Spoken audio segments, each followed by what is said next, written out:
n'y a pas rien sur l'écran.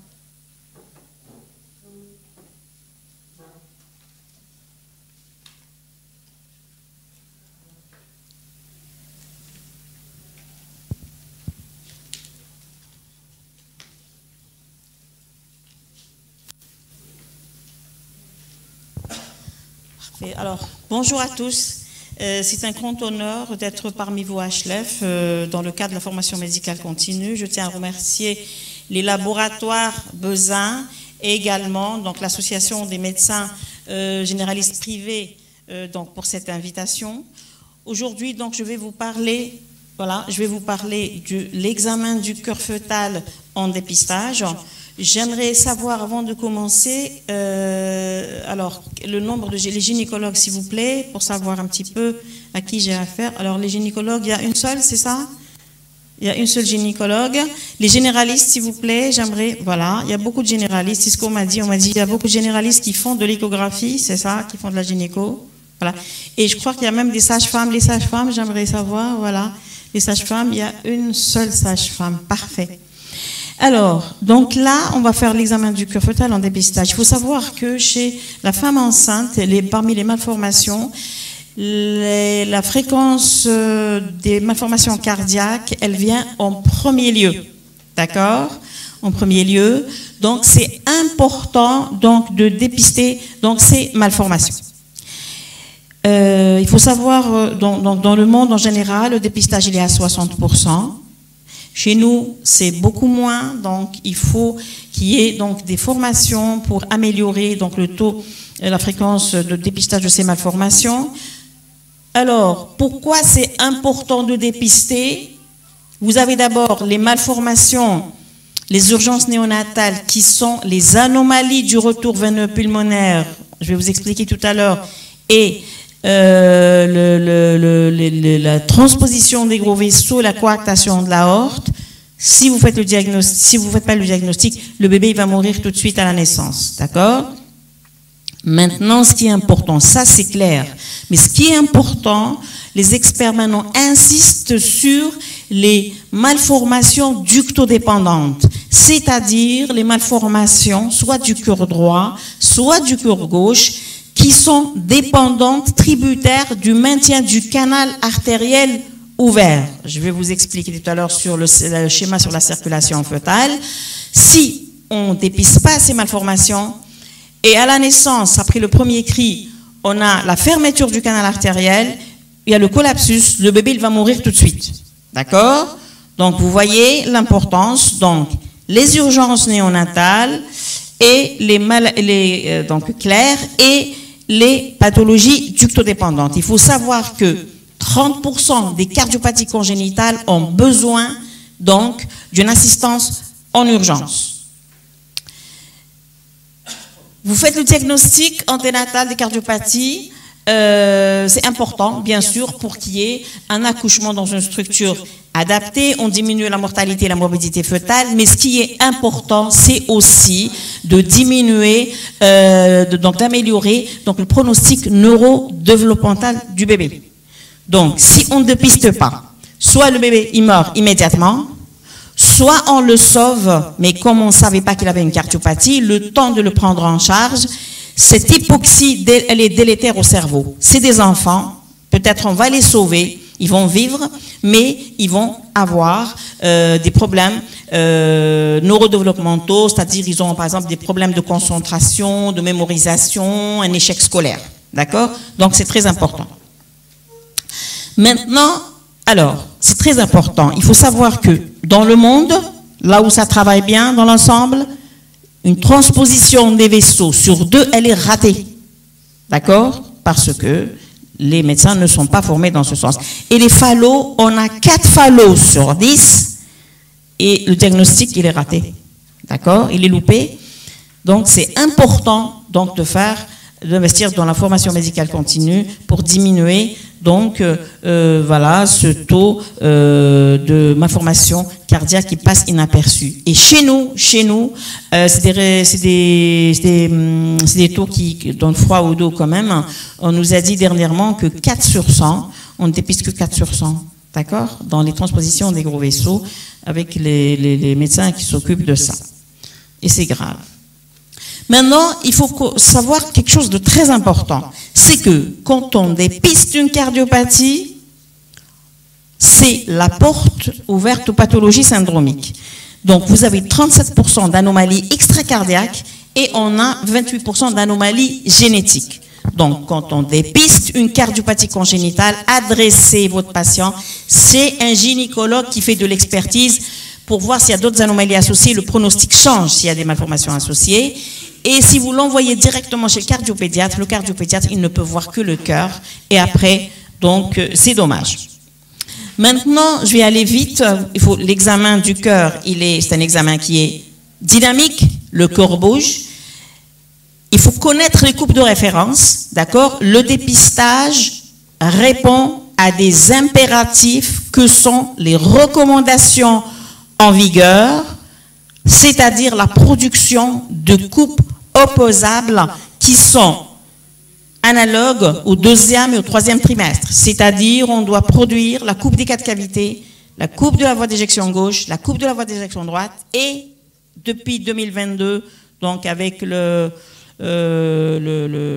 CNEOF, on a rajouté la coupe des 3 vaisseaux et de la trachée. Et la réalisation, il faut travailler un examen, il doit être systématique. Pour comprendre, donc c'est très important de connaître la circulation fœtale pour comprendre donc les images échographiques. C'est indispensable. Alors ce schéma, c'est la base de tout ce qui va venir. Il faut savoir une chose, c'est que quand vous avez du sang qui revient du placenta qui est oxygénateur, d'accord, à travers la veine ombilicale, donc ça va rentrer dans le cordon, et la veine ombilicale, donc avant d'aller rejoindre la veine portale gauche, il y aura le ductus venosus. Donc là, c'est un shunt, le ductus, d'accord, et qui va s'insérer au niveau de la veine cave inférieure, juste avant son abouchement, au niveau de l'oreillette droite. Et vous avez une partie du sang, donc là on dit que c'est 30 à 50%, 55%, et là, donc le reste, ça va venir ici, ça va aller au niveau du foie. Le foie, il prend beaucoup d'oxygène, et ce sang-là, donc il sera un petit peu désoxygéné par rapport au sang qui passe dans le ductus, et vous aurez un flux qui va venir par les veines sushépatiques. Donc là, on va retrouver 2 types de sang.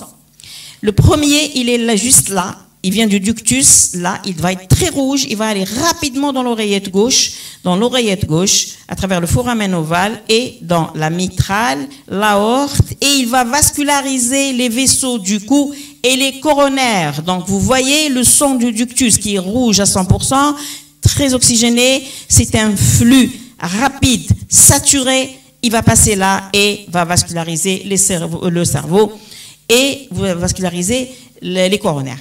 Maintenant, celui qui vient, le flux désaturé lent, il va être par là, il va venir ici, il va passer ici. Donc vous voyez, il n'est pas bleu, il est un peu rouge parce qu'il a eu un peu de sang qui est venu de la veine ombilicale.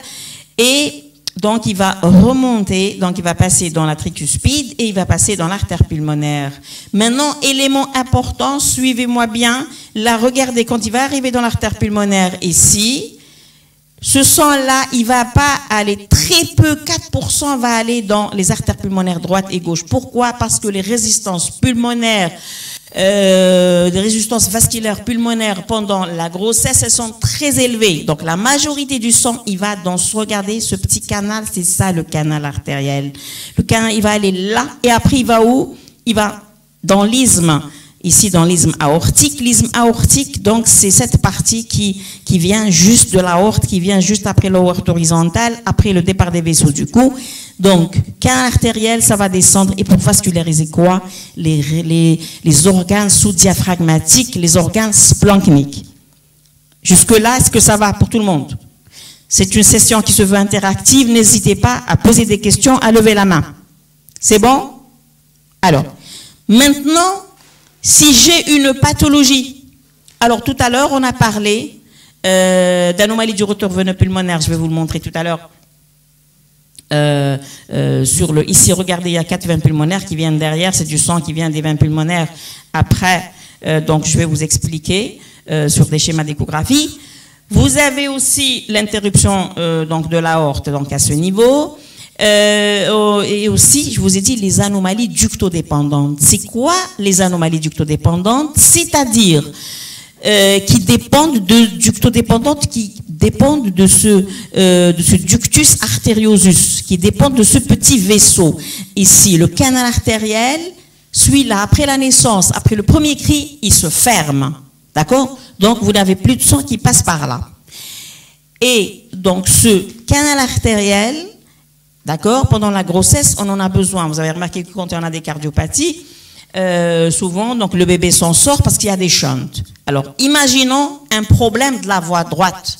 J'ai, par exemple, du sang qui ne passe pas, une atrésie pulmonaire. Ça passe pas dans l'artère pulmonaire, ça passe pas. Donc, si j'ai pas de sang qui passe dans l'artère pulmonaire, j'ai pas de sang qui passe dans le canal artériel, j'aurai pas de sang qui va passer pour vasculariser les organes abdominaux. Alors, comment ça se passe? Qui c'est qui vient à la rescousse? C'est ce canal artériel. Comment? Eh bien, comme au niveau gauche, tout passe, l'aorte, elle se remplit, elle va vasculariser les coronaires et le cerveau, et il y aura un peu de sang de l'aorte qui va venir à contre-courant dans le canal artériel, il va vasculariser les artères pulmonaires et cette grosse artère pulmonaire. Est-ce que vous avez compris? Et si j'ai par exemple un problème au niveau de la voie droite, ça passe pas. Plusieurs anomalies peuvent donner que le sang ne passe pas dans la voie droite. Par exemple, une atrésie aortique. On va se dire, ah, comment alors le cerveau, les coronaires, comment ils vont être vascularisés? Qui c'est qui vient à la rescousse? C'est le canal artériel. Eh bien, le sang ne passe pas par là. Qu'est-ce qui se passe? À droite, ça passe dans l'artère pulmonaire, canal artériel. Eh bien, ici, le canal artériel, il y aura en rétrograde le sang qui va revenir ici. Il va vasculariser les vaisseaux du cou et les coronaires. Est-ce que vous avez compris? C'est clair? Comment? Ben, non, mais pendant la grossesse, oui. Mais le problème, si vous ne faites pas le diagnostic de ces cardiopathies ductodépendantes, à la naissance, ce canal, il se ferme et donc le bébé va décéder. Parce que, vous avez compris, l'intérêt, c'est de dépister ces malformations. Le bébé, il s'en sort pendant la grossesse. Mais si je ne dépiste pas, le bébé, il va faire un choc cardiogénique. Il va mourir. Mais si je dépiste, voilà, je vous dis maintenant, si je dépiste, je prépare de la prostine. C'est des prostaglandines. Il naît, hop, prostaglandine. Je maintiens ce canal artériel ouvert le temps que les cardiopédiatres prennent une décision pour un traitement adapté. Est-ce que c'est clair?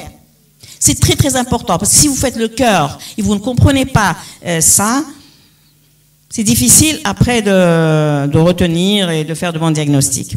Jusque-là, est-ce que c'est bon? Voilà. Alors, oui. Oui. S'il y a une anomalie au niveau de l'aorte, c'est ça? Si, oui, c'est gauche. Si j'ai une anomalie au niveau de l'aorte, ça passe pas, il n'y a pas de sang qui passe. Hein? Il n'y a pas de sang, eh ben, qui c'est qui vient à la rescousse? C'est le canal artériel. Pourquoi? Parce que la droite, tout passe, et après le sang passe au niveau donc, de l'artère pulmonaire, ça passe pas au niveau des artères pulmonaires parce que les résistances vasculaires sont augmentées, ça passe au niveau du canal artériel, et comme ça passe pas au niveau de l'aorte, ça va revenir en arrière, et ça va vasculariser les... D'accord? Même si il y a une atrésie ici, ça va pas venir ici, ça va vasculariser les coronaires et le cerveau. Est-ce que c'est clair? Et le corollaire, c'est que quand vous faites votre échographie, d'accord? Donc, vous aurez, avec le Doppler, vous allez trouver s'il y a des anomalies gauche. Je vais trouver au niveau de l'aorte, ça passe pas. Et j'aurai la vascularisation ici en rétrograde. Le Doppler, il va être antérograde ici, parce que ça passe à droite, mais ici, ça va être rétrograde. Et ça, c'est très important. Bon, on aura l'occasion de voir des cas cliniques. J'ai fait beaucoup de cas cliniques. D'ailleurs, j'ai fait la formation aussi hier, où on a vraiment, là, c'est bleu, là, c'est rouge. Vous allez comprendre. C'est bon jusque-là?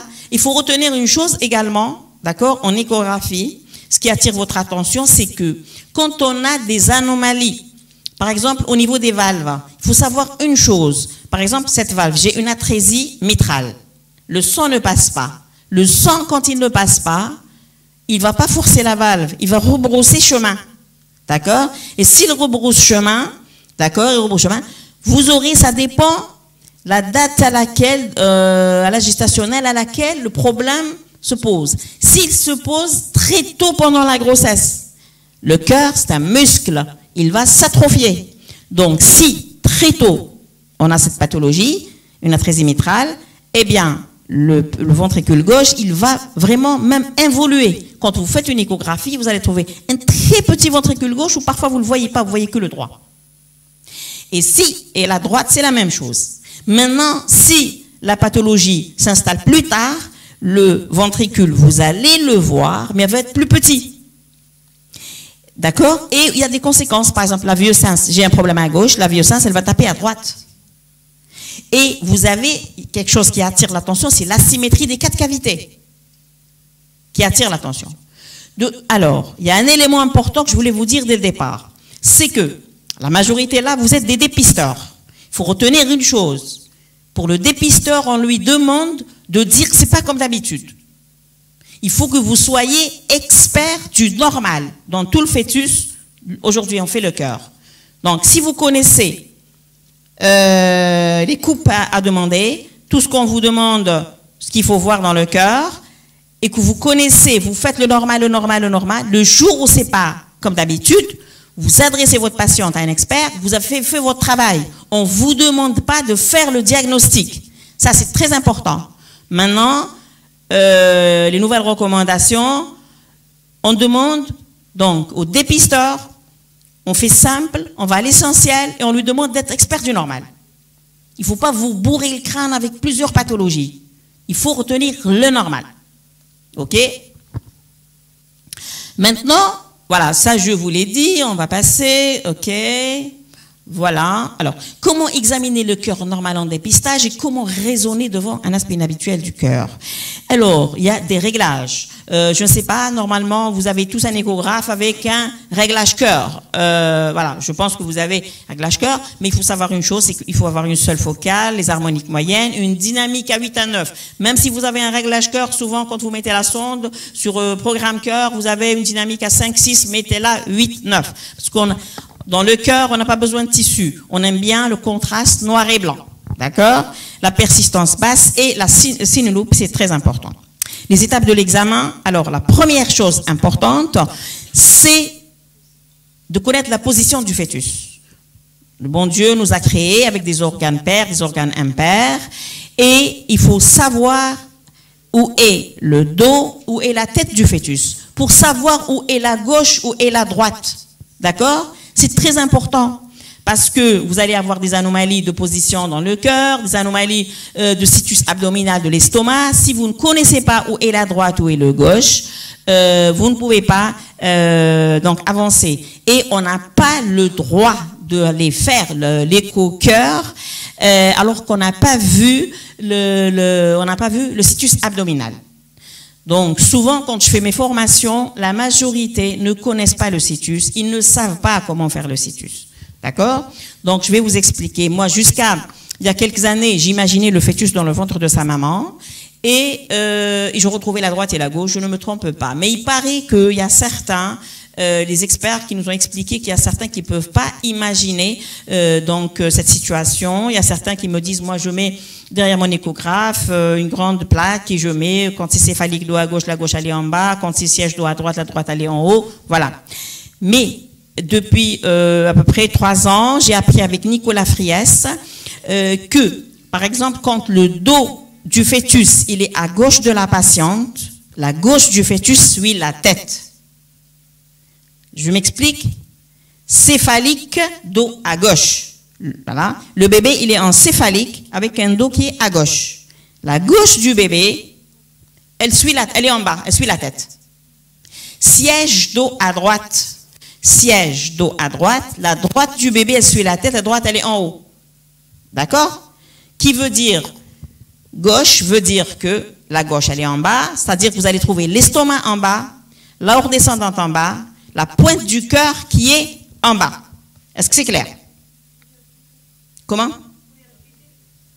Bien sûr, je répète, quand le dos du fœtus, je donne un exemple, le dos du fœtus, il est à gauche de la patiente. La gauche du fœtus, elle suit la tête.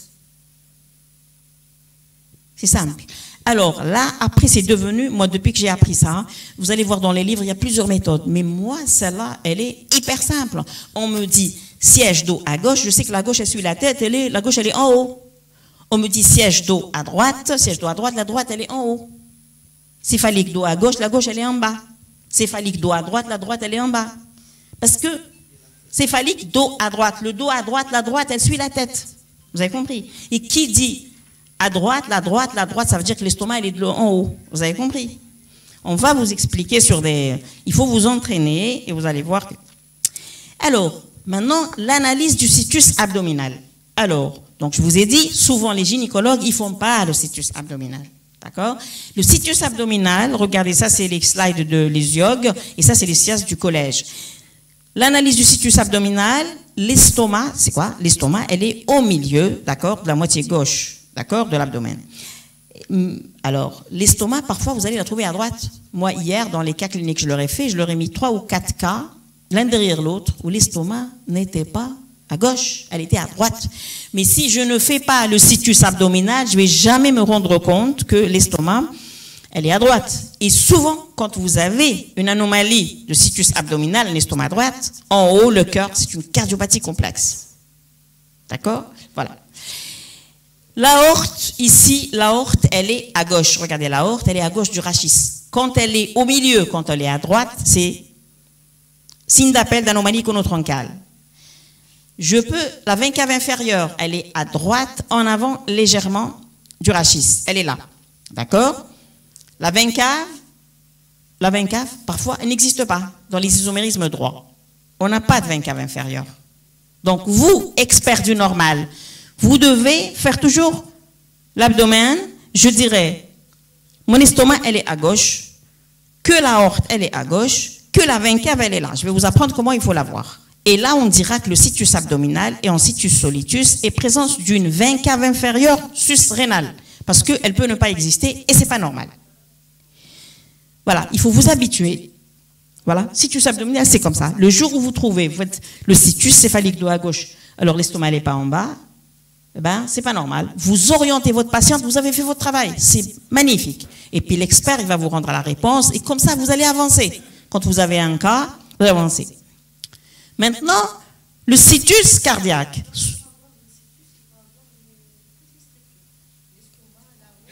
Et il y a encore, je vais vous rajouter quelques trucs. Il faut voir la vésicule biliaire. Il faut avoir tout ça. Parce que, pourquoi? Parce que quand ils ne sont pas à leur place, souvent il y a un problème cardiaque en haut. Grave. Il faut apprendre à faire, voilà. Ça, c'est très important. Le situs. Alors, vous ne connaissez pas le situs, vous ne connaissez rien.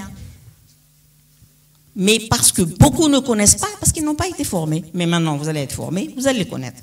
Comme elle dit Catherine Fredouille, quand on vous montre Tante Louise, quand vous allez la rencontrer, vous allez la reconnaître. Et quand on ne vous la montre pas, ben, vous la rencontrez, vous n'allez pas la reconnaître. Le situs cardiaque. Donc souvent, quand je pose la question, le situs cardiaque, c'est quoi? On me dit le ventricule, on me dit... D'accord. Alors, il faut retenir une bonne fois pour toutes que ce qui conditionne le situs cardiaque, c'est la position des oreillettes. Si j'ai une oreillette gauche à gauche et j'ai une oreillette droite à droite, le situs cardiaque est normal, même si j'ai un ventricule gauche à droite. Le situs cardiaque est normal. C'est les oreillettes qui conditionnent, d'accord? C'est une oreillette de morphologie droite à droite, une oreillette de morphologie gauche à gauche, et là je dirais que le situs cardiaque est en situs solitus. Maintenant, le situs abdominal, je vous ai rajouté, ça c'est mes photos à moi, d'accord? C'est mes photos à moi, regardez. L'estomac, elle est là. Le sinus porte, il faut apprendre à le regarder. L'aorte, elle est là. La veine cave, je vais vous expliquer comment la faire. Et il faut apprendre à regarder autre chose. À regarder, d'abord, je vous explique comment trouver la veine cave inférieure. La veine cave inférieure, vous allez trouver votre surrénale. Hein, la surrénale, elle est là. À l'extrémité de la surrénale, on trouve un petit vaisseau. C'est ça, la veine cave inférieure. D'accord? Voilà. Elle est à sa place, l'aorte elle est à gauche, l'estomac. Mais là, regardez, ça, c'est la coupe pour faire la circonférence abdominale. Mais là, c'est une coupe un petit peu incurvée. J'ai l'estomac et j'incurve. Pourquoi? Je vois la vésicule biliaire. C'est important de voir la vésicule biliaire. Parfois, il y a des isomérismes, on n'a pas la vésicule, elle n'est pas à sa place. Il faut apprendre à voir la vésicule biliaire également parce que parfois, on la confond avec l'estomac. Imaginez un estomac qui est vide et voilà. Il y a quelqu'un qui est passé à l'examen pendant un DU, il a dit, c'est quoi ça? Il a dit, c'est l'estomac, et ben, au revoir l'année prochaine, d'accord? Et en plus, parfois, il faut le regarder parce que des fois, on le confond avec le sinus porte. Mettez le Doppler, vous allez voir que c'est un échogène. Voilà. Jusque-là, est-ce que ça va? Parfait. Donc là, on va voir maintenant, j'ai fait mon situs abdominal. Je répète, je n'ai pas le droit d'aller voir le cœur si je n'ai pas fait le situs abdominal. Clair? Maintenant, tout à l'heure, si ça, on va se voir. Si vous n'avez pas très bien compris, je vais répéter. Maintenant, après, c'est bon, j'ai vu le sous-sol, j'ai vu le situs abdominal, je monte. Je vais voir les 4 cavités. Alors, il y a quelque chose de très important. Il y a des critères de réussite d'une coupe et il y a les critères de normalité d'une coupe. Les critères de réussite, c'est-à-dire, je dois la réussir. Je vais vous donner les critères de réussite de la coupe 4 cavités. Ensuite, les critères de normalité, une fois que j'ai réussi ma coupe, elle peut être normale et elle peut être pathologique. On est d'accord? Voilà. Maintenant, quand vous allez monter, pour trouver une bonne coupe 4 cavités, il y a un impératif important, c'est de rester parallèle aux côtes. Des fois, c'est difficile. Quand vous êtes, quand vous êtes perdu, revenez sur le CA. D'accord? Les repères du CA. Et vous montez doucement, vous montez, hop, essayez de rester parallèle. OK? Au moment où vous voyez une 4 cavités, ne regardez plus la 4 cavités, regardez ici, essayez d'avoir une côte complète. D'accord? Donc, j'essaye de manager 4 cavités, côte complète, 4 cavités, côte complète. Une fois j'ai 4 cavités, côte complète, je frise. C'est bon. OK? Ça, c'est des astuces que vous n'allez pas trouver dans les livres. D'accord? Voilà.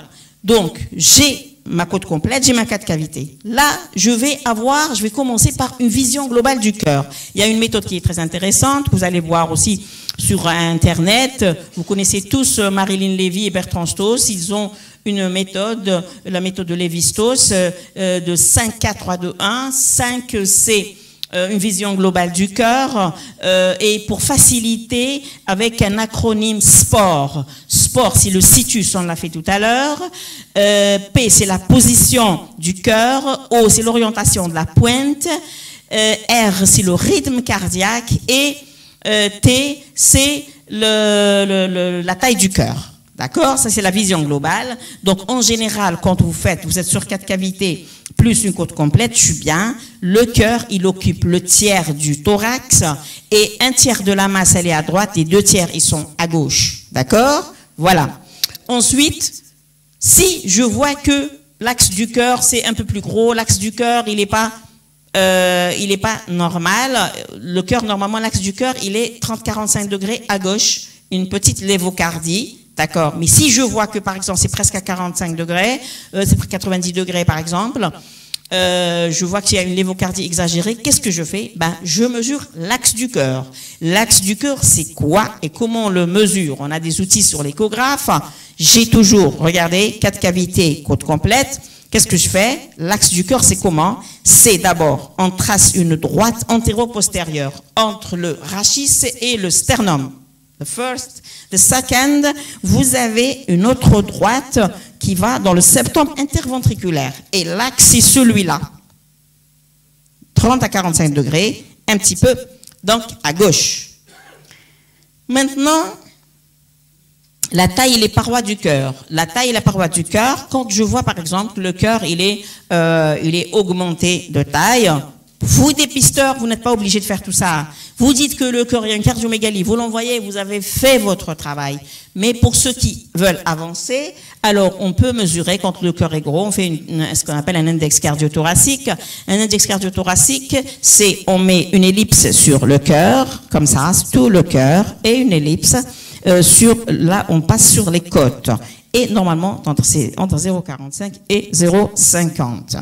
Le rythme cardiaque fœtal. Le rythme cardiaque fœtal, c'est très important de voir le rythme. Là, je vais vous en parler un peu. C'est très important parce que parfois, le médecin, il ne sait pas quoi faire.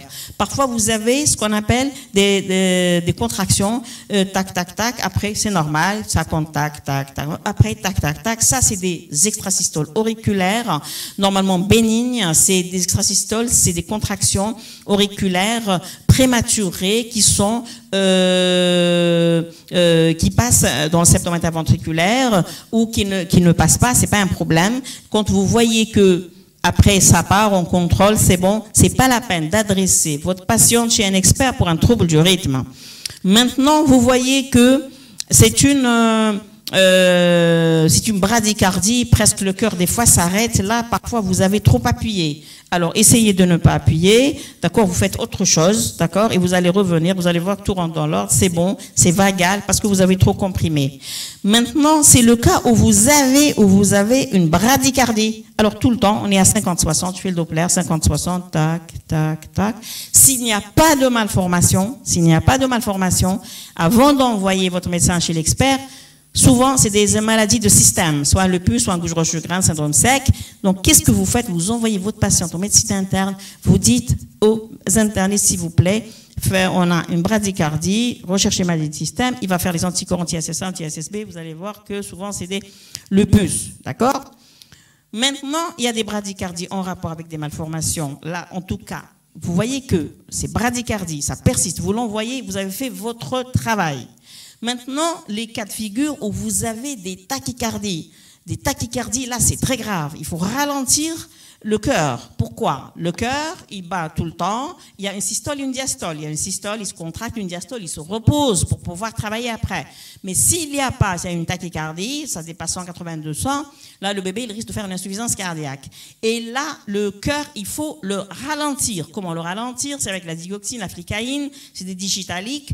Et on les donne à la maman. La maman, elle n'a pas de problème cardiaque. C'est risqué, donc c'est pas à vous de donner ce traitement. Quand vous avez un cas comme ça, de toute façon, vous l'envoyez rapidement chez l'expert qui va faire lui. Et là, c'est, d'accord, il peut l'adresser avec les médecins avec qui il travaille.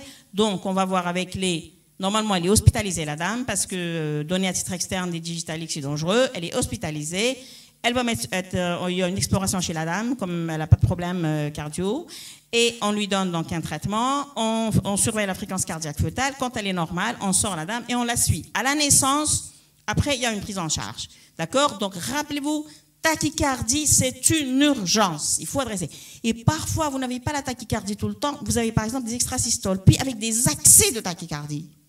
J'ai des cas très intéressants. Je ne sais pas si on aura le temps de vous montrer quelques-uns, mais je peux vous les montrer pour ceux qui sont intéressés un petit peu en dehors de la salle tout à l'heure, si on n'a pas le temps.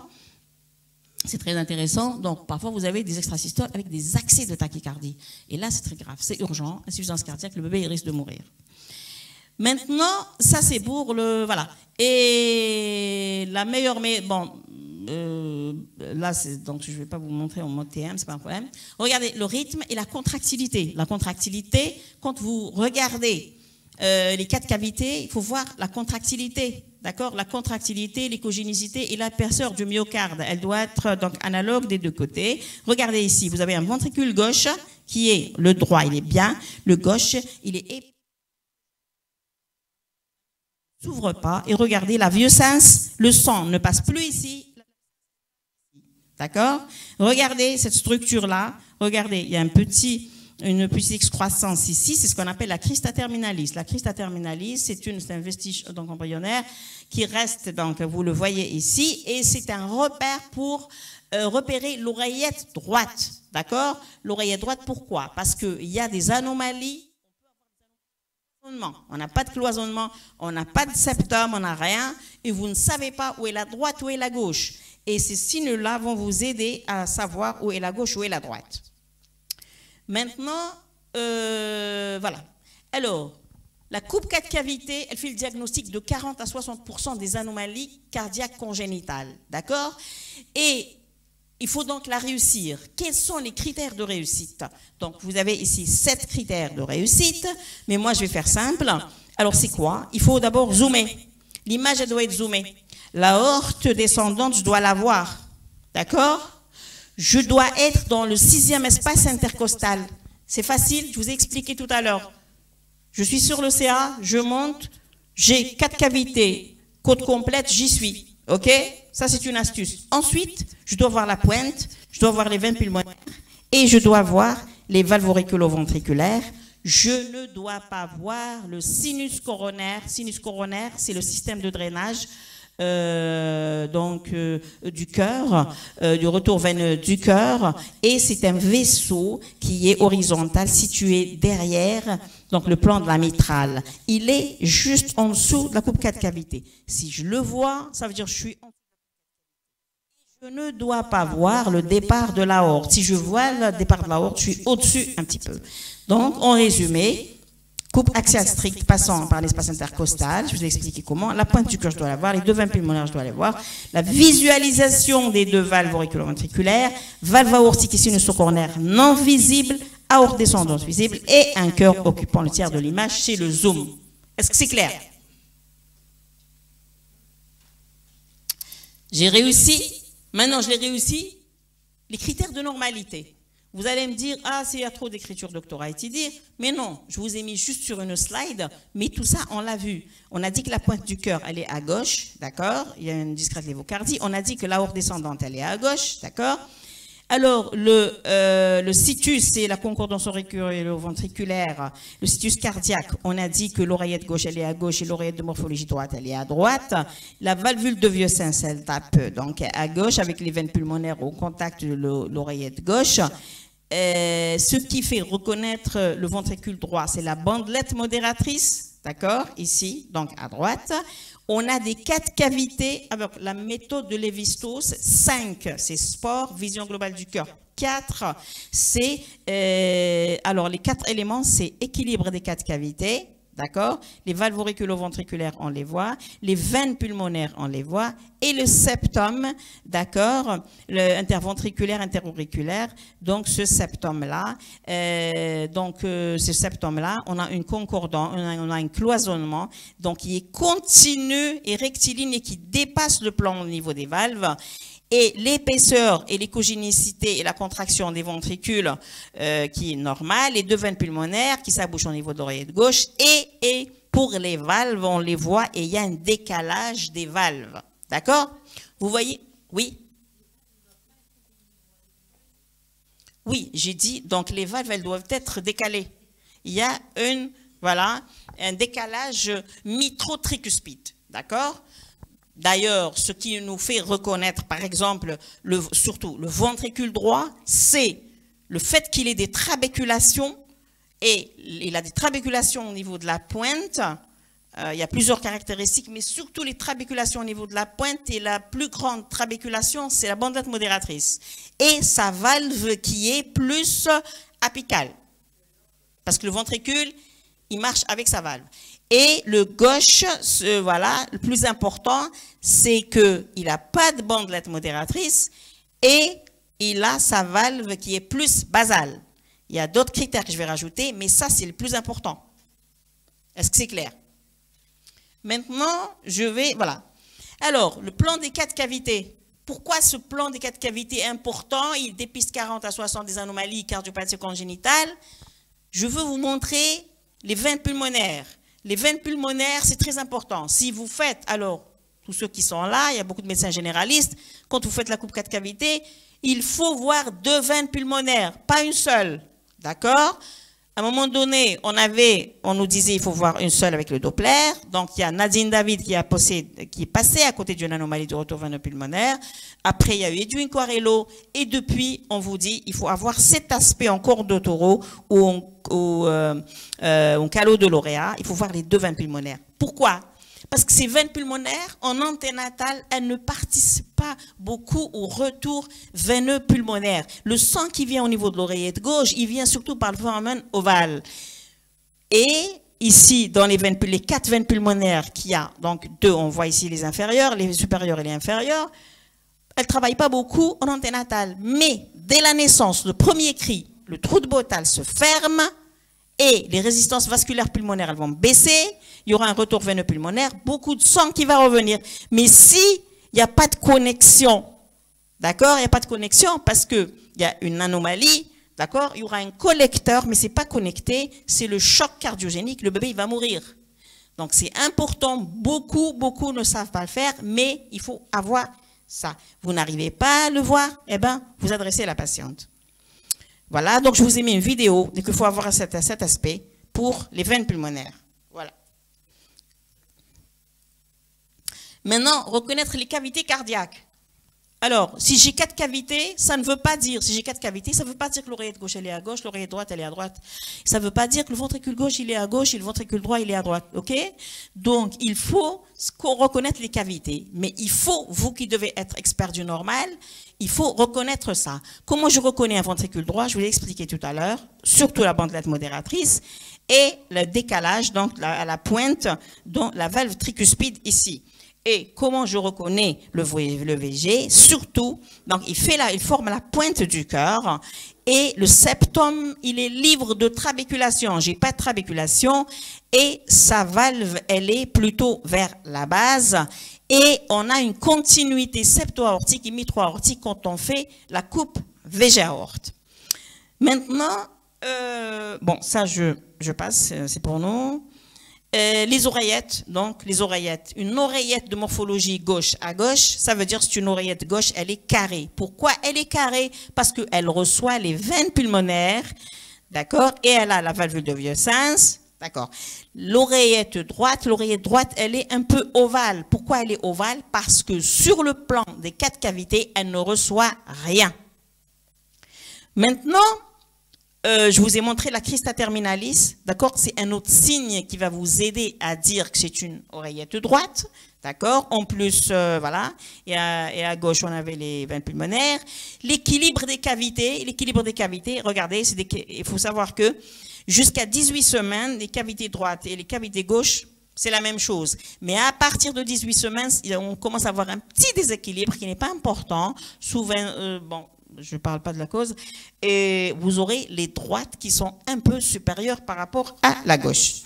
Maintenant, le décalage, je vous ai dit la position des valves. Regardez, ça c'est la valve, l'oreillette gauche avec les veines pulmonaires, ça c'est la valve mitrale. Elle ne s'insère pas sur le septum. Et la valve tricuspide, qui est celle-là, elle est basale, et celle-là, elle est un peu plus apicale. Regardez, donc on voit parfaitement ici.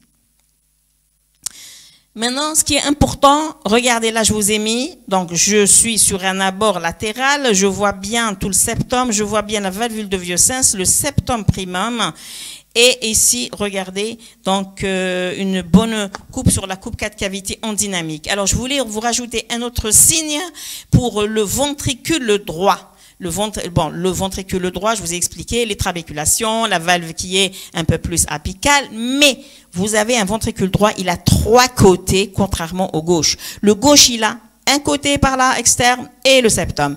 Le droit, il a le septum, le côté à droite, et ce petit triangle. Regardez ce petit triangle que l'on ne trouve pas à gauche.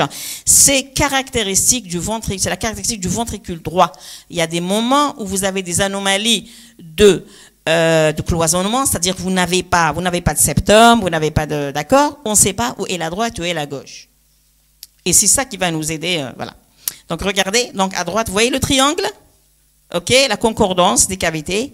Alors c'est très important de reconnaître les cavités à leur morphologie anatomique, parce que je peux avoir une oreillette gauche à gauche, mais je peux avoir ici un VD, un ventricule droit. C'est la discordance auriculo-ventriculaire. Et ici, je peux avoir un ventricule gauche. Donc, quand je vois 4 cavités, je ne dis pas le cœur il est bon, mais j'analyse chaque cavité avec ses caractéristiques anatomiques. La coupe 4 cavités normale et respectant les critères de qualité élimine 40 à 60% des malformations cardiaques, mais elle ignore les anomalies des gros vaisseaux. Alors, les gros vaisseaux, je dois les analyser. On a donc, il faut savoir que le cœur, il y a un étage d'admission. L'étage d'admission, c'est l'arrivée du sang des oreillettes vers les ventricules à travers les valves auriculo-ventriculaires. Et ça, on va l'illustrer avec la coupe 4 cavités. Et vous avez l'étage des gros vaisseaux, c'est-à-dire l'étage de sortie du sang des ventricules vers les gros vaisseaux qui sont l'aorte et l'artère pulmonaire. Et ça, on va l'illustrer avec la coupe VG-aorte et VDAP.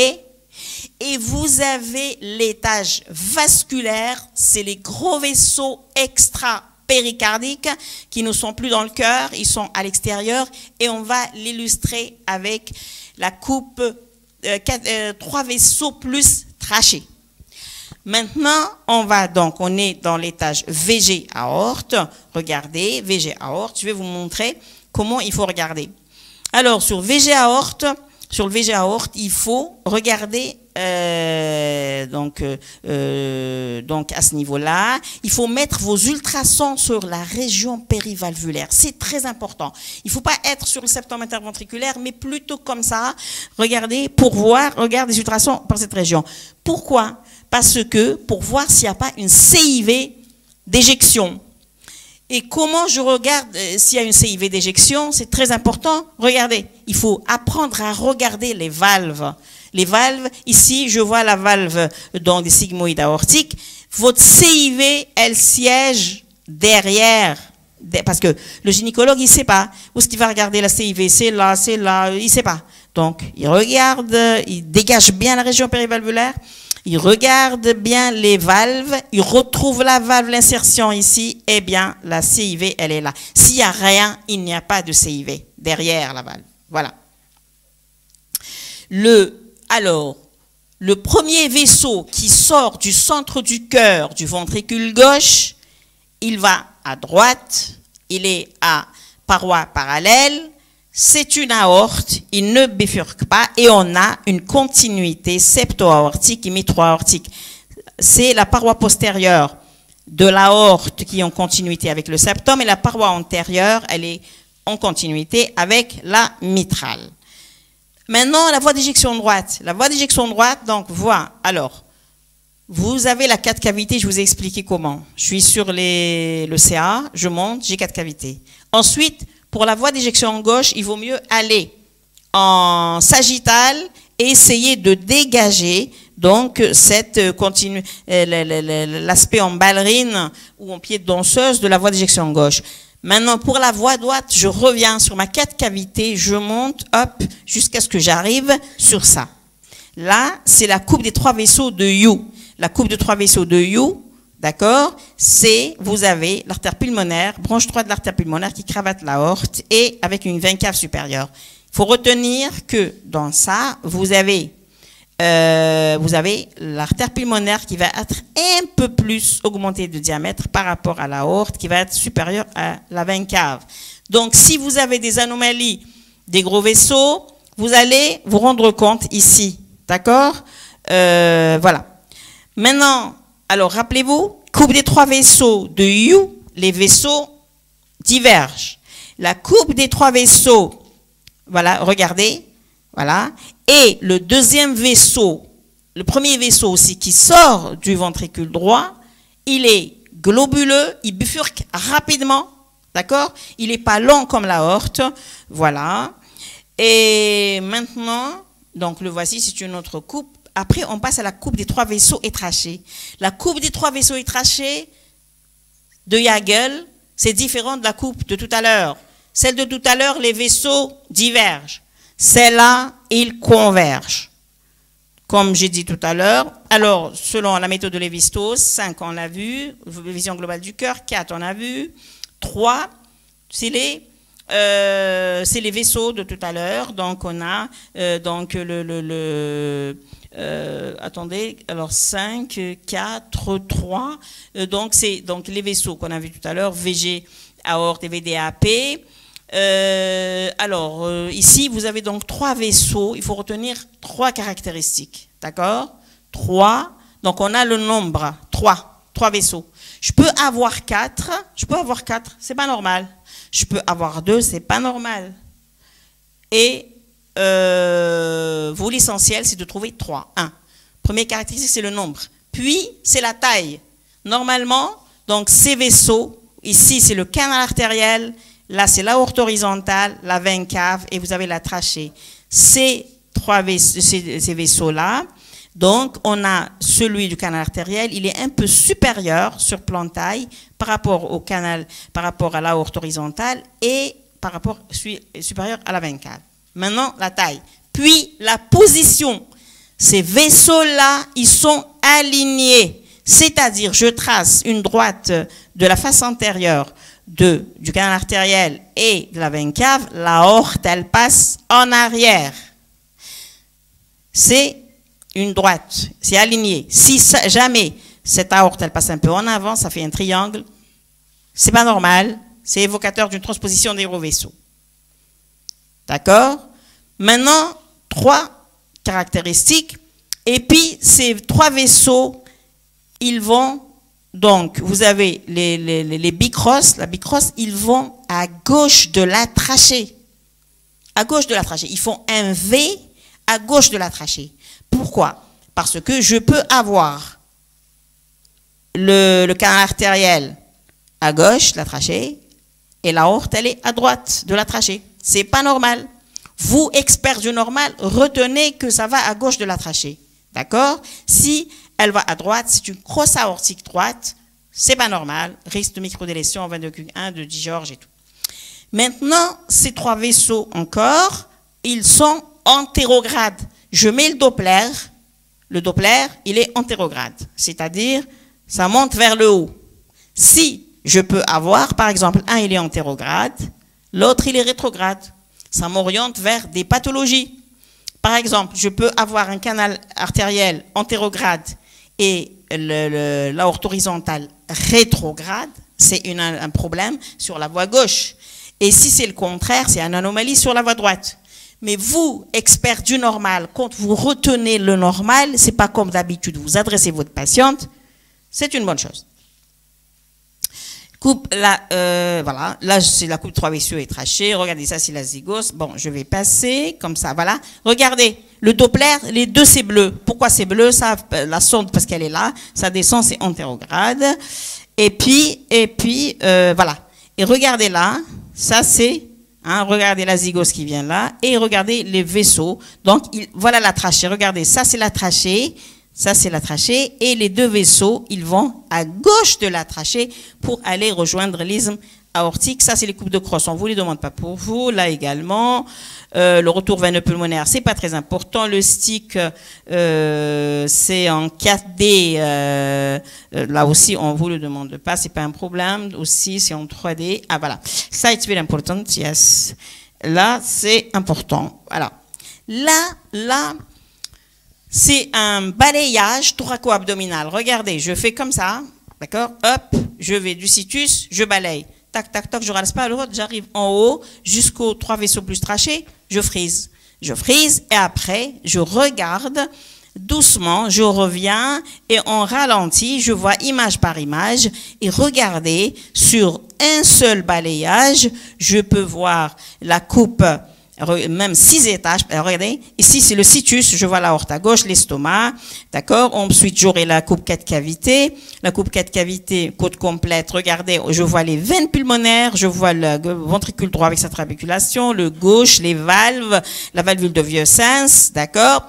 Et après, je vois la voie d'éjection gauche, la voie d'éjection droite, regardez, d'accord. Et ensuite, les 3 vaisseaux plus trachés qui sont là. Et en plus, je vois le tronc veineux innominé. Bon, pour les experts, il y en a qui voient un peu plus, parce que le tronc veineux innominé, quand il est dilaté, c'est le tronc brachiocéphalique gauche, ça peut orienter vers certaines pathologies cardiaques. Voilà, c'est très important aussi de faire ça. Donc, je vous ai fait ça. Maintenant, je vais faire un live sur patiente. Ici, on a un peu de temps. Je vais vous présenter quelques cas cliniques très intéressants. S'il y a des questions, en attendant qu'on installe la patiente, donc je suis à votre écoute.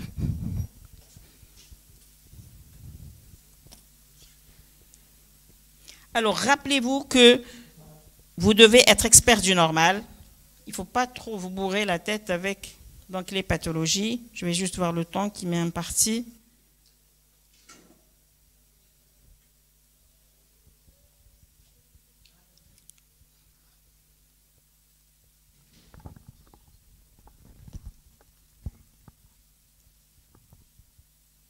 Elle est installée?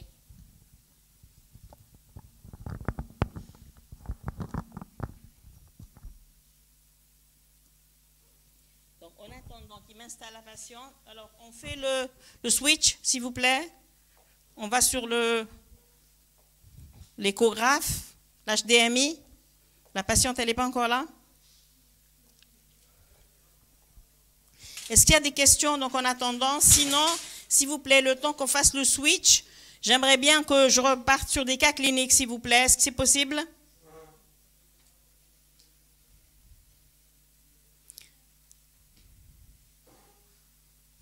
Parce que là, ils n'ont pas encore switché.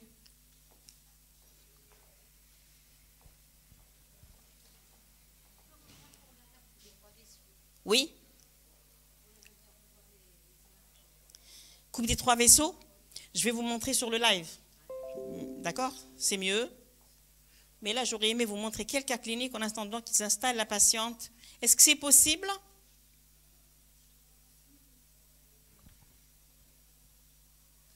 Au moins, je passe 3-4 cas.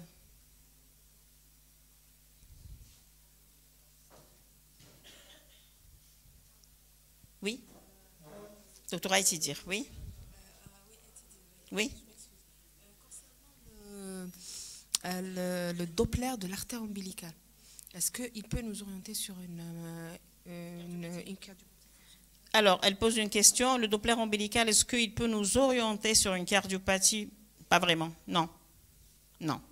Parce qu'il est carrément, il est dans c'est l'ombilique, voilà.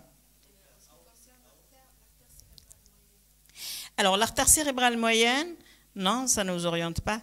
Alors, l'artère cérébrale moyenne, quand est-ce qu'il est intéressant d'utiliser? Dans 2 cas.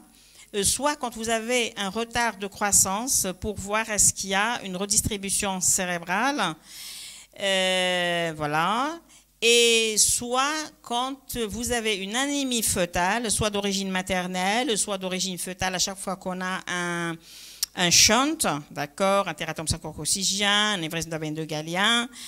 Là, vous allez mesurer le pic systolique de l'artère cérébrale moyenne, mais c'est pas à vous de le faire, hein, d'accord?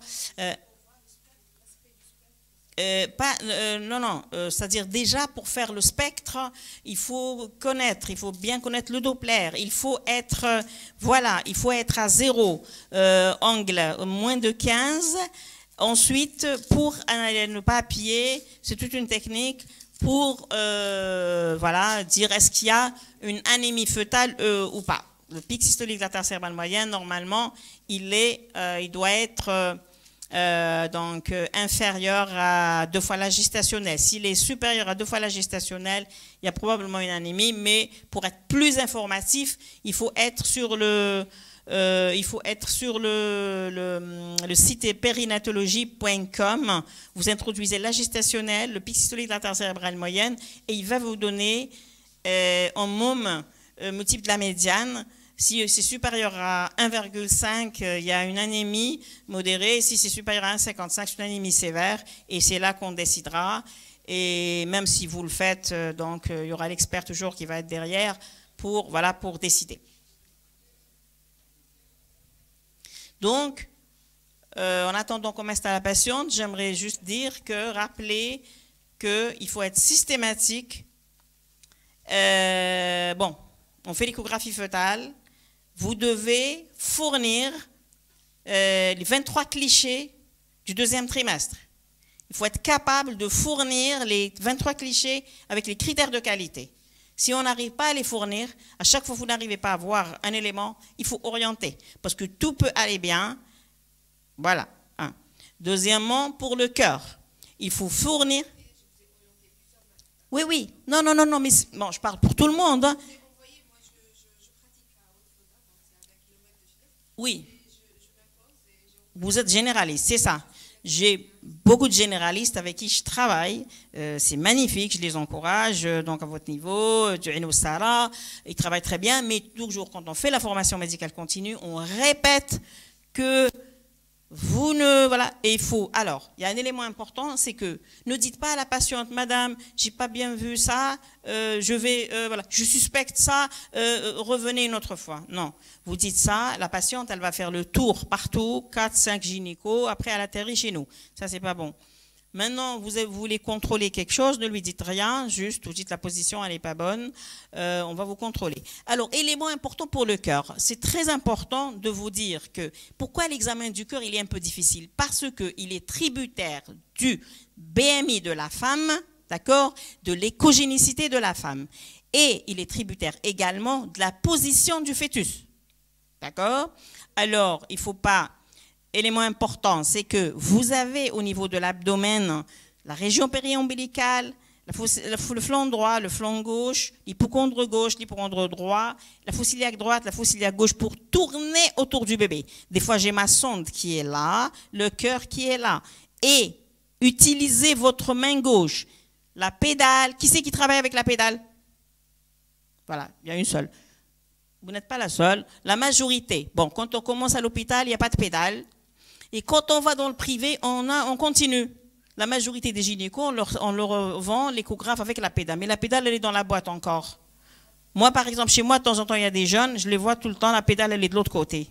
Alors, je viens, je leur dis, je vais mettre du scotch sur frise. Je vais mettre du scotch, vous n'avez plus frisé sur l'échographe, mais prenez la pédale. Pourquoi? Parce que la pédale, quand vous l'utilisez, vous libérez votre main gauche. Votre main gauche, elle est sur le clavier, mais surtout, elle va être sur le...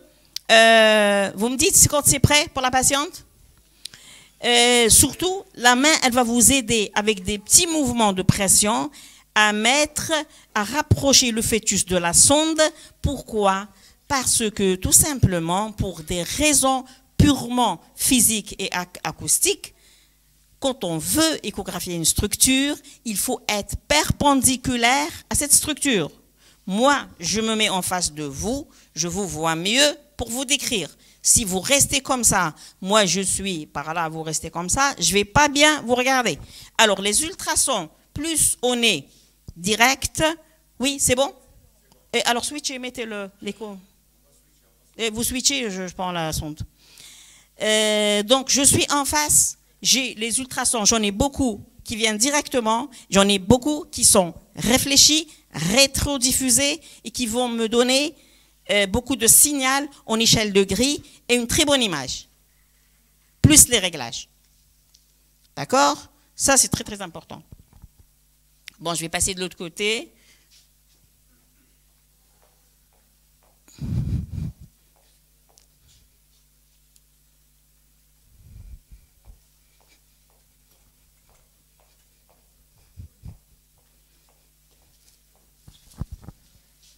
Alors le micro.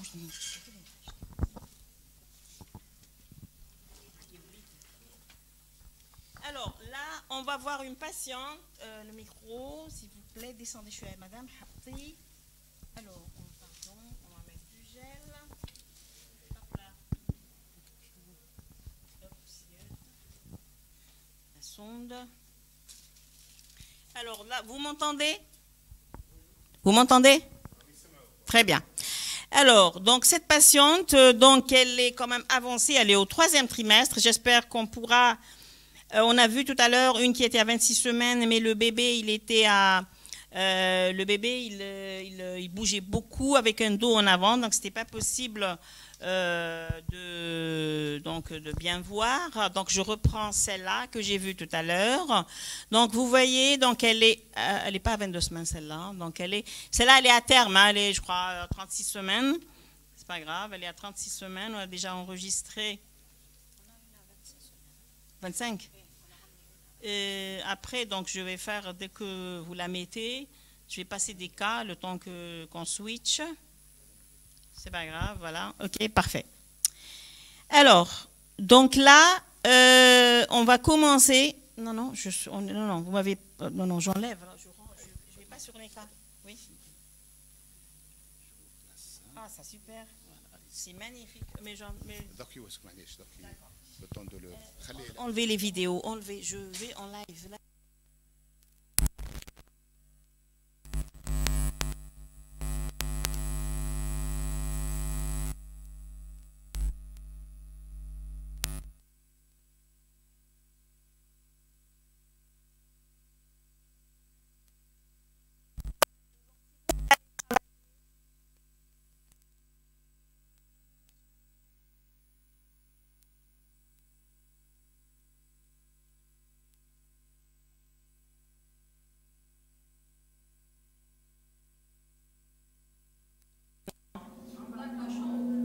Alors, céphalie, dos à droite, c'est-à-dire la droite, elle suit la tête. La tête, elle est où? Elle est en bas. Voilà. Et la gauche, elle est en haut. C'est-à-dire en haut, je dois trouver l'estomac, l'aorte descendante et la pointe du cœur. Je défrise maintenant, je vous ai laissé réfléchir. Voilà, je monte. Est-ce que la droite, elle est en bas? Absolument, on est d'accord? Est-ce que l'image là-bas, elle est bien? Est-ce que l'image là-bas, elle est bien? Elle n'est pas trop noire? Elle est bien. Parfait. Elle est bien. Alors, regardez, céphalique, donc je reviens. Céphalique, dos à droite. La droite, elle suit la tête. La droite, elle est en bas. La gauche, elle est en haut. Maintenant, pour le situs, regardez comment que je fais. Le situs, je vais essayer d'avoir mes repères pour le CA. Je vous dirais de friser là. Monsieur Général Électrique. Alors, là, le bébé, il bouge. Donc, ma main, je l'ai libérée. J'ai demandé à quelqu'un de me friser. D'accord? J'ai libéré ma main. L'image, elle n'était pas bien tout à l'heure. Donc, qu'est-ce que je vais faire maintenant? Alors, s'il vous plaît, essayez de friser. Non, défriser, défriser. Je vais chercher donc ma surrénale. Je reviens. Hop. Voilà. Voilà. Donc, essayez donc de friser. Voilà. Alors, regardez. Donc, là, vous avez... Donc, on a l'estomac. Regardez l'aorte. L'aorte, elle est à gauche du rachis. Et la veine cave, elle est là. On est d'accord? Maintenant, je vais défriser et vous allez les regarder. Je vais vous montrer avec la flèche. Je vais vous montrer en direct. C'est mieux. Alors, suivez-moi. Donc, on a l'estomac qui est à gauche. Mais le bébé, donc, il a bougé. Bon, c'est pas grave. Et est-ce que, voilà, l'aorte, elle est à gauche. On est d'accord? Et maintenant, je redescends toujours. Je cherche ma surrénale. Regardez la surrénale. Est-ce que vous la voyez?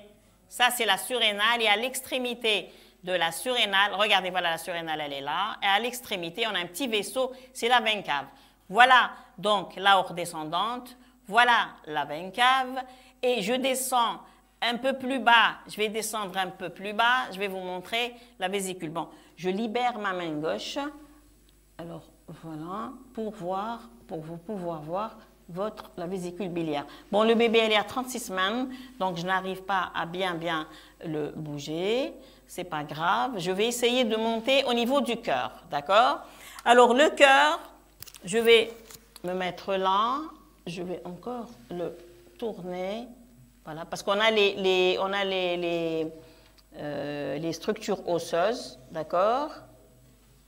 Voilà, donc on a ici, on a les 4 cavités, malheureusement par rapport à tout à l'heure. Voilà, on a un dos en avant, le bébé bouge beaucoup, donc là on est un petit peu, on est embêté. Donc je vais essayer, tout à l'heure, on peut leur passer un petit peu les vidéos de tout à l'heure, de la patiente. Je vais vous montrer tout de suite, voilà, moi je fais toujours ça, parce que quand on a une patiente, parfois, le bébé ne suit pas, et pour ne pas perdre de temps, je fais des enregistrements et que je vais vous passer, donc c'est les enregistrements de cette patiente. Donc regardez avec la flèche, donc je peux pas, voilà, on ne peut pas utiliser la flèche, si, voilà. Alors regardez, donc l'estomac, le situs abdominal, on a l'estomac qui est là, on est d'accord? On a ici, voilà la surrénale, vous la voyez la surrénale? C'est le sandwich à la crème, c'est une structure hypoécogène avec un centre hyperécogène. Et à l'extrémité, est-ce que vous voyez la veine cave, elle est là? Ok? L'aorte descendante à gauche, la veine cave inférieure et l'estomac, donc c'est parfait. Je passe sur le deuxième enregistrement. Donc deuxième enregistrement, j'ai fixé, voilà ma veine cave. Voilà mon aorte et voilà mon estomac. OK? Et le sinus porte qui est là. Donc, je passe vers une autre, voilà, parfait. Alors, regardez ici, vous avez la coupe des 4 cavités. D'accord? La coupe des 4 cavités. Alors, est-ce que je l'ai réussi? J'ai zoomé? Oui. J'ai une côte complète. Donc, de temps en temps, voilà, j'ai la côte complète? Oui. Je vois la pointe? Oui. Je vois les valves? Oui. Je vois l'aorte descendante, oui. Je vois les veines pulmonaires, oui. Je ne vois pas le sinus coronaire ici. Et rarement, je vois le départ de l'aorte, mais moi, je travaille sur ça. Voilà, ici, je n'ai pas le départ de l'aorte. Donc, on va analyser le cœur. Il occupe le 1/3 du thorax, d'accord? La pointe, elle est à gauche, elle est pratiquement à 45 degrés. Alors, l'axe du cœur, c'est, je trace une droite de là à là. Et une droite de là à là. Et l'angle, il est là. La pointe du cœur, elle est là. Les cavités, elles sont équilibrées. D'accord? Elles sont équilibrées, les 4 cavités. Est-ce que j'ai un ventricule gauche à gauche? Alors, le ventricule gauche, il est long, il est lisse, absence de trabéculation. D'accord? Et avec une valve qui est basale. Regardez, elle ne s'insère pas sur le septum. Regardez, elle est basale et on a le décalage par rapport à la tricuspide. Le ventricule droit, il est court, il a des trabéculations. La grande trabéculation, c'est la bandelette modératrice qui est là. Regardez, ici, c'est vide de trabéculation. D'accord? Et il a une valve qui est plus apicale. Regardez l'insertion de la mitrale, regardez l'insertion de la basale, qui est là, elle est basale. Là, la tricuspide qui est apicale, elles s'ouvrent toutes les deux en aile d'oiseau simultanément. Et le ventricule droit également, il a 3 côtés, un côté du septum, un côté externe. Et voici le triangle dont je vous ai parlé tout à l'heure. Les oreillettes, on a l'oreillette gauche, on voit les veines pulmonaires, les 2 veines pulmonaires, regardez, en corne de taureau. Une, elle est là, une, elle est là. La valvule de vieux sens, regardez là, elle est là. Vous voyez la valvule de vieux sens? Elle tape à gauche. L'oreillette gauche, elle est carrée. La droite, elle est ovale. Elle ne reçoit rien sur ce plan-là. Et on a ce que je voulais vous dire également sur le plan des... Pardon, la aorte descendante, elle est là. D'accord? Elle est là, la aorte descendante. Est-ce que c'est clair? Voilà, ce que je voulais vous dire, voilà, c'est très, très important. C'est le septum interventriculaire. Regardez, il est continu et il dépasse le niveau des valves pour avoir le septum primum. Regardez cette structure-là qui est le septum primum. Si on ne l'a pas, c'est une CIA septum primum. Si vous n'avez pas cette structure, et si j'ai un petit trou ici, c'est une CIV d'admission. Et si, par exemple, j'ai un petit trou ici, CIV d'admission plus CIA septum primum, il y aura un trou ici, c'est un CAV. J'aurai une CIA septum primum, une CIV d'admission, plus une seule valve auriculo-ventriculaire, c'est un CAV. Là, je passe à l'autre coupe. Voilà, donc là, je vous ai bloqué celle-là comme ça pour vous montrer les veines pulmonaires, d'accord? Les 2 veines pulmonaires. Ensuite, donc, essayez de passer à la... Voilà. Alors là, voilà, donc c'est la voie d'éjection gauche. La voie d'éjection gauche, regardez. Regardez le pied de danseuse ou voilà, le signe de la ballerine. Regardez bien, est-ce que vous voyez ici la valve, est-ce que vous voyez les valves sigmoïdes aortiques? Vous les voyez là? Voilà. Alors voilà, je vois ici les sigmoïdes aortiques, ici, et la CIV, si elle existe, elle est en dessous, derrière, ici. C'est ici que je cherche, c'est pas ici. Au-dessus, regardez, c'est très beau ici. Au-dessus, c'est les vaisseaux extra-péricardiques. Voilà. On a la continuité, regardez ici, la continuité septo-aortique et mitro-aortique. Ici, voilà, c'est mitro-aortique avec la mitrale. On avance. Voilà, là, je vous ai bloqué donc l'image de l'aorte. On avance. Là, normalement, on passe à celle-là d'abord. Celle-là, s'il te plaît. Voilà.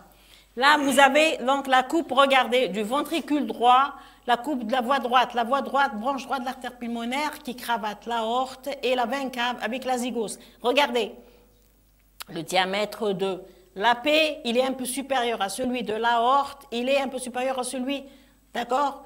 Et ici, branche droite, ça bifurque, la trachée, elle est au milieu. Ça, c'est la voie droite.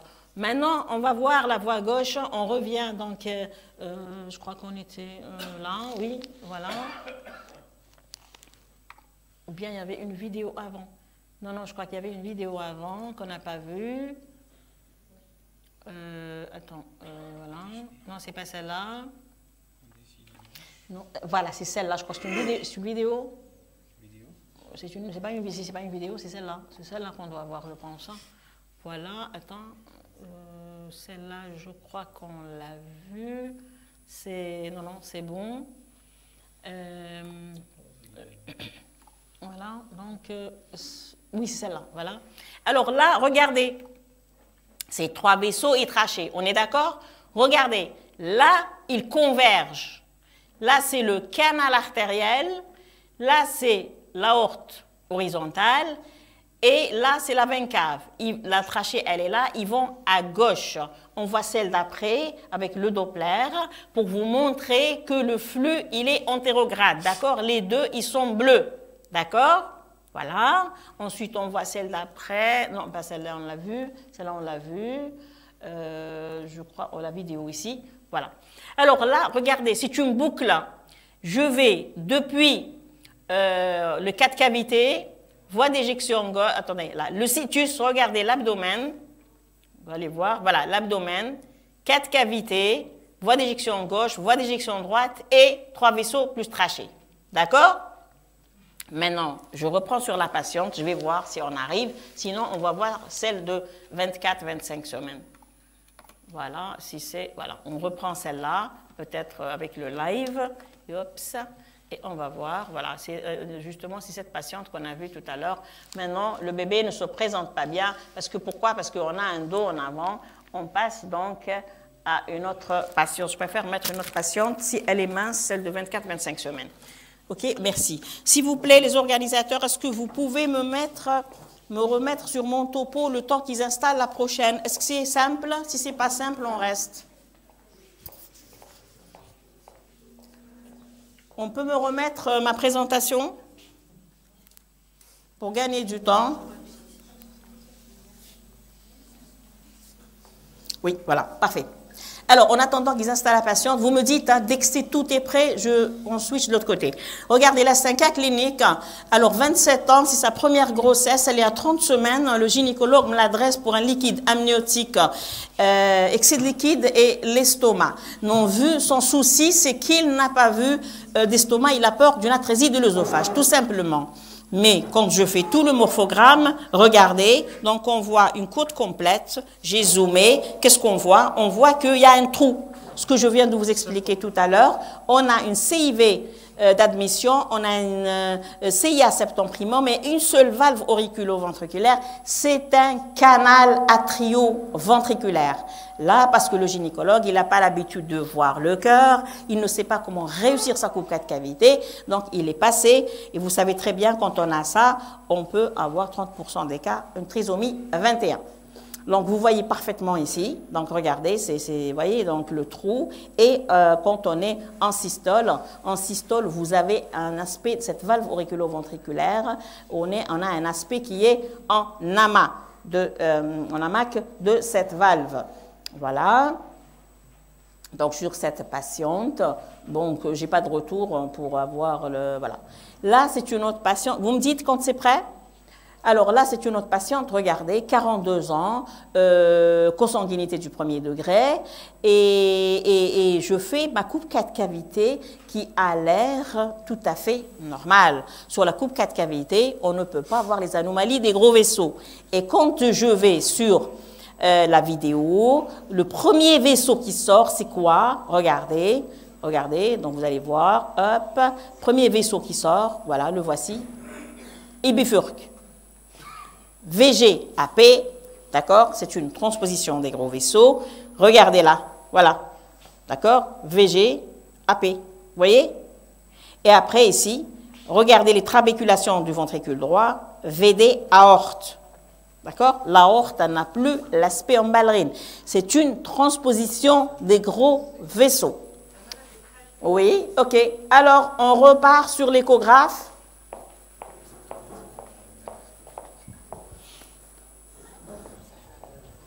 J'espère que c'est là, donc le bébé, il aura un dos. Bonjour madame. Elle est à combien de semaines? 22 semaines. Mais je suis là, non. Non, mais celle-là, le bébé, il bougeait beaucoup. J'ai dit, le bébé, il bougeait beaucoup, vous n'arrivez pas à voir celle-là. On va voir. On va essayer de voir. Peut-être qu'il se met en bonne position. Hop. Alors, voilà. Il est bien. OK, hop. On va y aller doucement parce que tout à l'heure, il ne m'a pas laissé travailler. Alors, regardez donc là. C'est un siège d'eau. Je frise. Siège d'eau à droite. Alors, la salle, siège d'eau à droite. La droite, elle est où? Elle est en haut. Bravo. C'est très bien. Le message est passé. Siège d'eau à droite. Voilà. Donc, je vais essayer de zoomer, d'aller vite parce que tout à l'heure, il ne m'a pas laissé travailler. Hop, tac. Voilà. Alors, ma dynamique, elle est à combien? Elle est à 9. On est parfait. Alors, chez cette patiente, je vais essayer d'aller donc très vite. Voilà. Non, attendez. Hop, je mets un petit peu de noir. Voilà. C'est ce que... Voilà. Ah bon? C'est pas bien là-bas? C'est bon. C'est trop blanc là-bas? OK, ça va. OK. Alors, là, donc, je vais mettre ma flèche. Où est-ce qu'elle est? Ma flèche, elle est là. Hop, ça.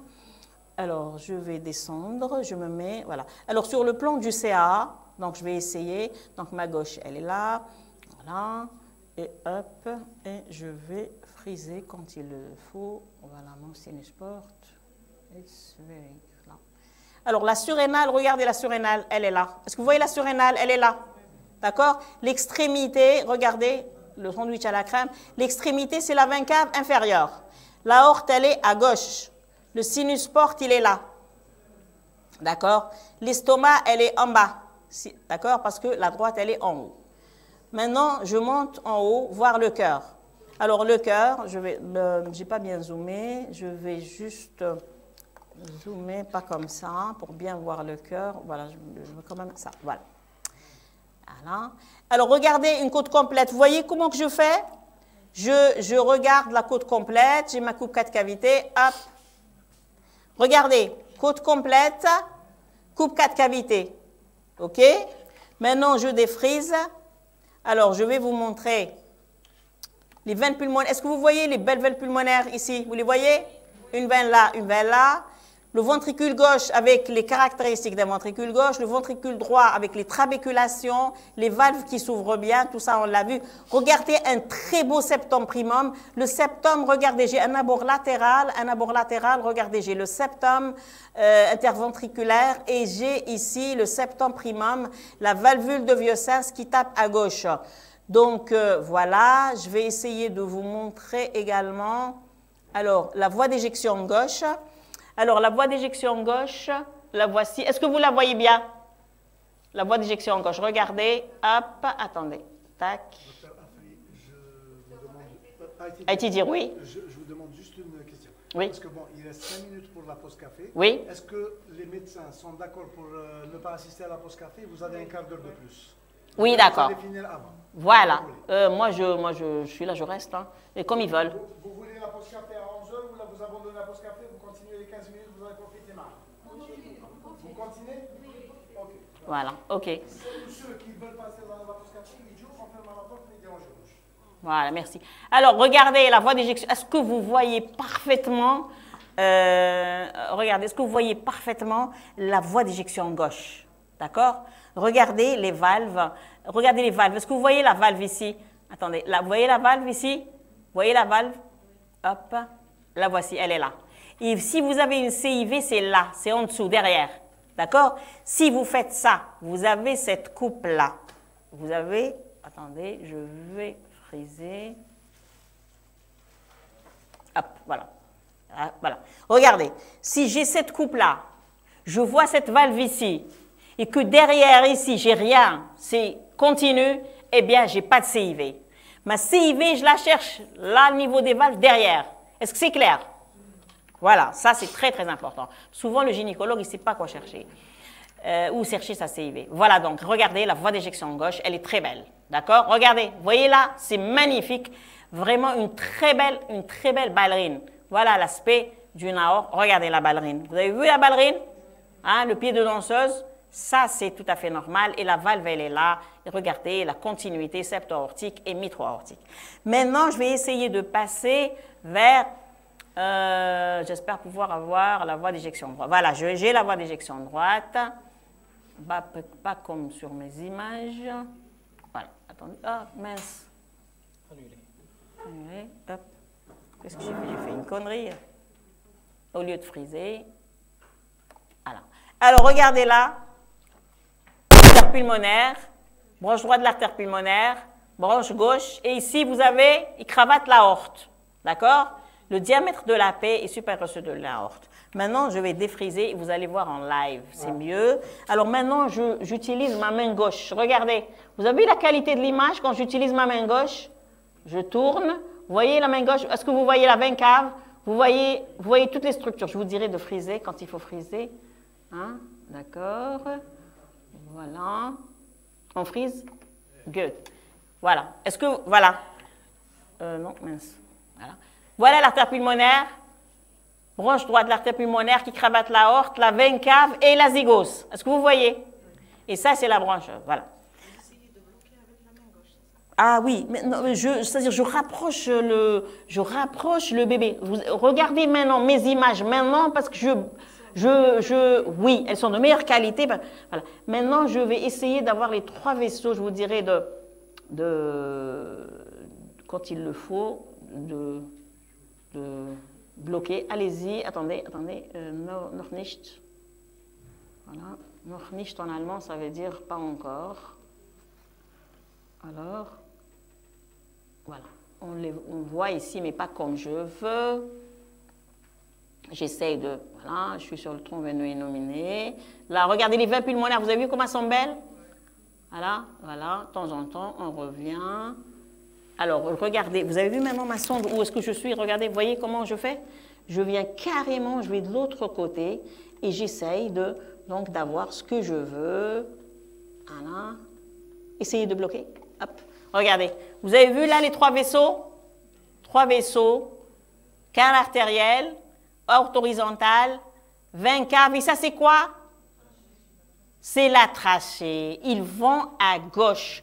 Il y a des moments, il y a des pathologies où ça peut aller à droite, d'accord? Ça peut aller à droite et ça c'est pas bon, c'est crosse aortique droite. Donc je pense que je vais terminer rapidement. Est-ce qu'il y a quelque chose que vous voulez voir? Sinon je vous montre des cas cliniques un petit peu.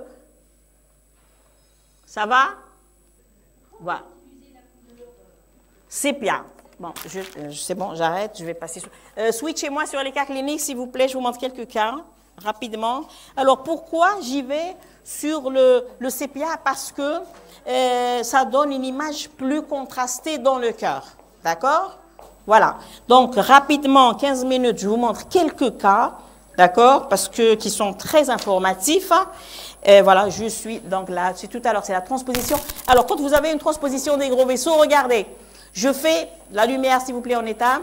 Regardez, quand je fais 3 vaisseaux et trachées, je trouve 2 vaisseaux. Pourquoi je trouve 2 vaisseaux? Parce que tout simplement, quand on a une transposition des gros vaisseaux, vous avez des fois les gros vaisseaux, il y a un au-dessus de l'autre, vous ne voyez pas le deuxième. D'accord? Ça, c'est tout à fait normal. Là, regardez, donc je vais aller rapidement, c'est une asymétrie de 4 cavités.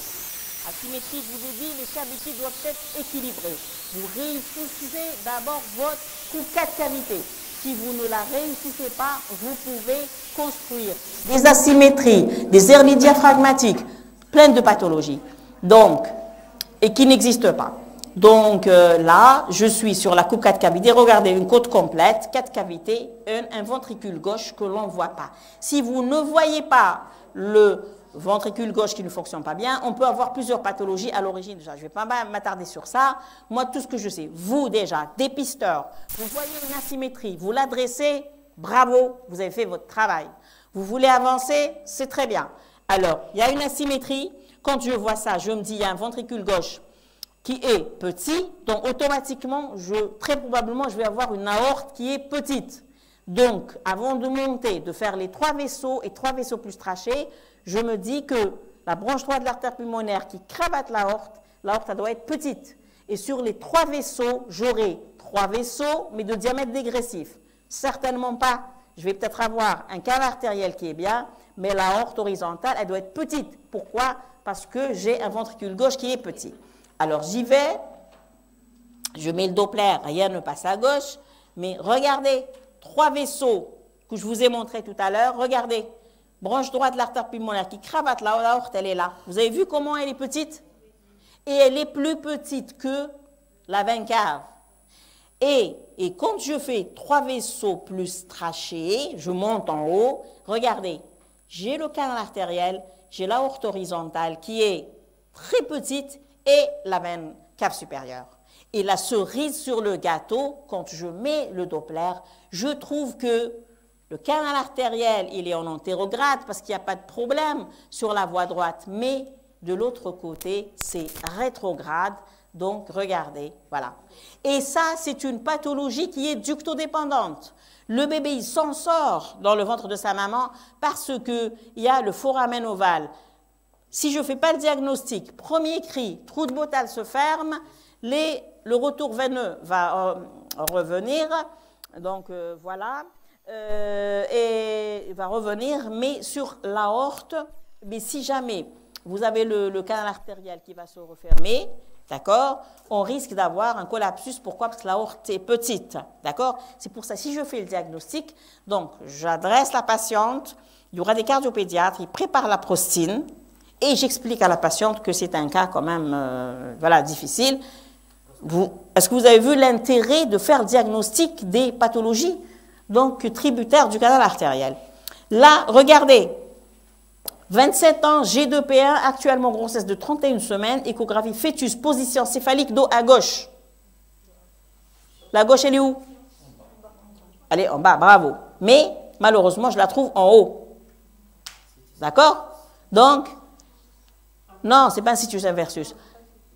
L'estomac, elle est en haut. Donc, vous avez appris à faire le situs, vous allez dire, oui, mais j'ai appris.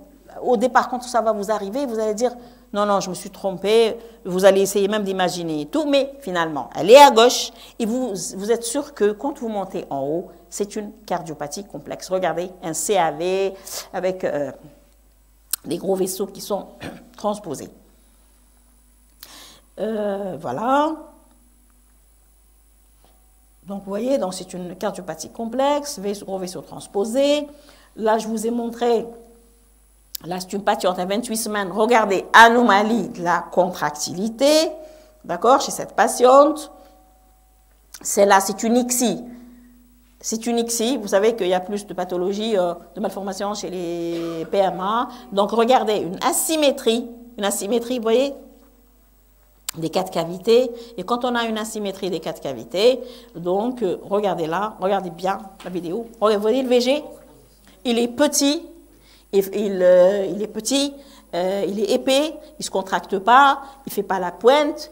Et, bien sûr, quand on fait les 3 vaisseaux étrachés, bon, là, je passe. Là aussi, elle est à 26 semaines. Il y a une compression. Regardez, là, on a une CPAM, communément appelée maladie adénomathéoïde kystique du poumon, et avec un cœur qui est carrément latéro-dévié, et avec une compression des organes médiastinaux avec une ascite. Là également, regardez, je fais une coupe 4 cavités, mais je vois une structure ici qui n'est pas habituelle. Donc, je regarde, c'est pas comme d'habitude, j'envoie la patiente. Ça peut être une anomalie du retour veineux pulmonaire, mais les veines pulmonaires, elles sont là. Mais ça peut être une persistance de la veine cave supérieure gauche. Vous, c'est pas votre problème. Je vois une structure pas normale, c'est pas comme d'habitude, j'adresse la patiente. Maintenant, ce que je voulais vous montrer, bon, autour d'un cœur, il y a un fœtus. Rappelez-vous, il y a beaucoup d'anomalies associées. Cette patiente, regardez, elle avait des kystes des plexus choroïdes, elle avait un kyste arachnoïdien en plus, et voilà, pourquoi je vous la montre? Il y a une anomalie cardiaque, il y a une asymétrie des 4 cavités, une dilatation de l'oreiller droite, et surtout une CIV d'éjection avec une aorte à cheval, c'est un phallo, et surtout, quand je fais la coupe des 3 vaisseaux étrachés, j'ai 3 vaisseaux, ok, mais ces vaisseaux, comment ils sont? Est-ce qu'ils sont à gauche de la trachée tous les deux? Est-ce qu'ils font un V? Non. Il y a, je vous aide, 20 caves, c'est la droite, c'est la gauche. Normalement, j'ai la gauche, j'ai mon canal artériel, j'ai l'aorte qui est là, et la trachée, elle doit être là, et la 20 caves. Eh bien, l'aorte, elle va à droite. C'est une crosse aortique droite. Et dans les phallos, il y a beaucoup de crosses aortiques droite. Vous faites 3 vaisseaux plus trachés, qui sont à gauche, ils ne sont pas à gauche, j'adresse, bravo, j'ai fait mon travail. Et c'est un bébé en plus qui a des OPN qu'on ne voit pas encore qu'elle le court, et mains crispées. Voilà. Là, vous avez, je fais ma quête cavité. Je suis surprise de voir une structure échogène. Voilà. Vous avez une structure échogène dans le cœur. Souvent, c'est des rhabdomyomes. Quand c'est unique, on peut passer un rhabdomyome, un amartome, mais surtout c'est des rhabdomyomes. Mais quand ils sont multiples, c'est des rhabdomyomes. Les rhabdomyomes, en général, on connaît leur évolution en biphasique, la première phase jusqu'au 3e trimestre. Ils se stabilisent, ils n'augmentent plus. Ensuite, après la naissance, ils commencent à disparaître les premières années. Mais dans 70 à 80% des cas, ils sont associés à la sclérose tubéreuse de Bourneville. C'est-à-dire on a des tubaires au niveau du cerveau et les bébés, ils vont faire des épilepsies et ils font un suivi. Vous voyez ça. C'est pas comme d'habitude. Vous adressez, c'est très bien. Vous avez fait votre travail. Le reste, voilà. J'ai fait une écho au niveau du cerveau. J'ai pas trouvé de tubaire, mais il faut faire une IRM. Ça le stick dans cette pathologie. Là, c'est pas intéressant pour vous, mais là, je crois, je vais vous montrer quelques cas. Je vais sauter mes cas. Voilà, pour vous montrer quelques cas très intéressants que j'ai pris récemment, tout de suite. Alors, je vais juste là. Je vais voilà, aller au 52e cas et on termine rapidement dans 5 minutes. How many here? Good. On est, non, pas du tout. Je descends encore. Ups, parce qu'on ne peut pas tout vous montrer. Comme ça, vous allez, ups, je monte ici. Tac, tac, tac, tac, tac, juste là. How many? Ici, je suis au 38e, mais c'est pas grave. On avance au 52e. On est à 46, up, 51 et 52.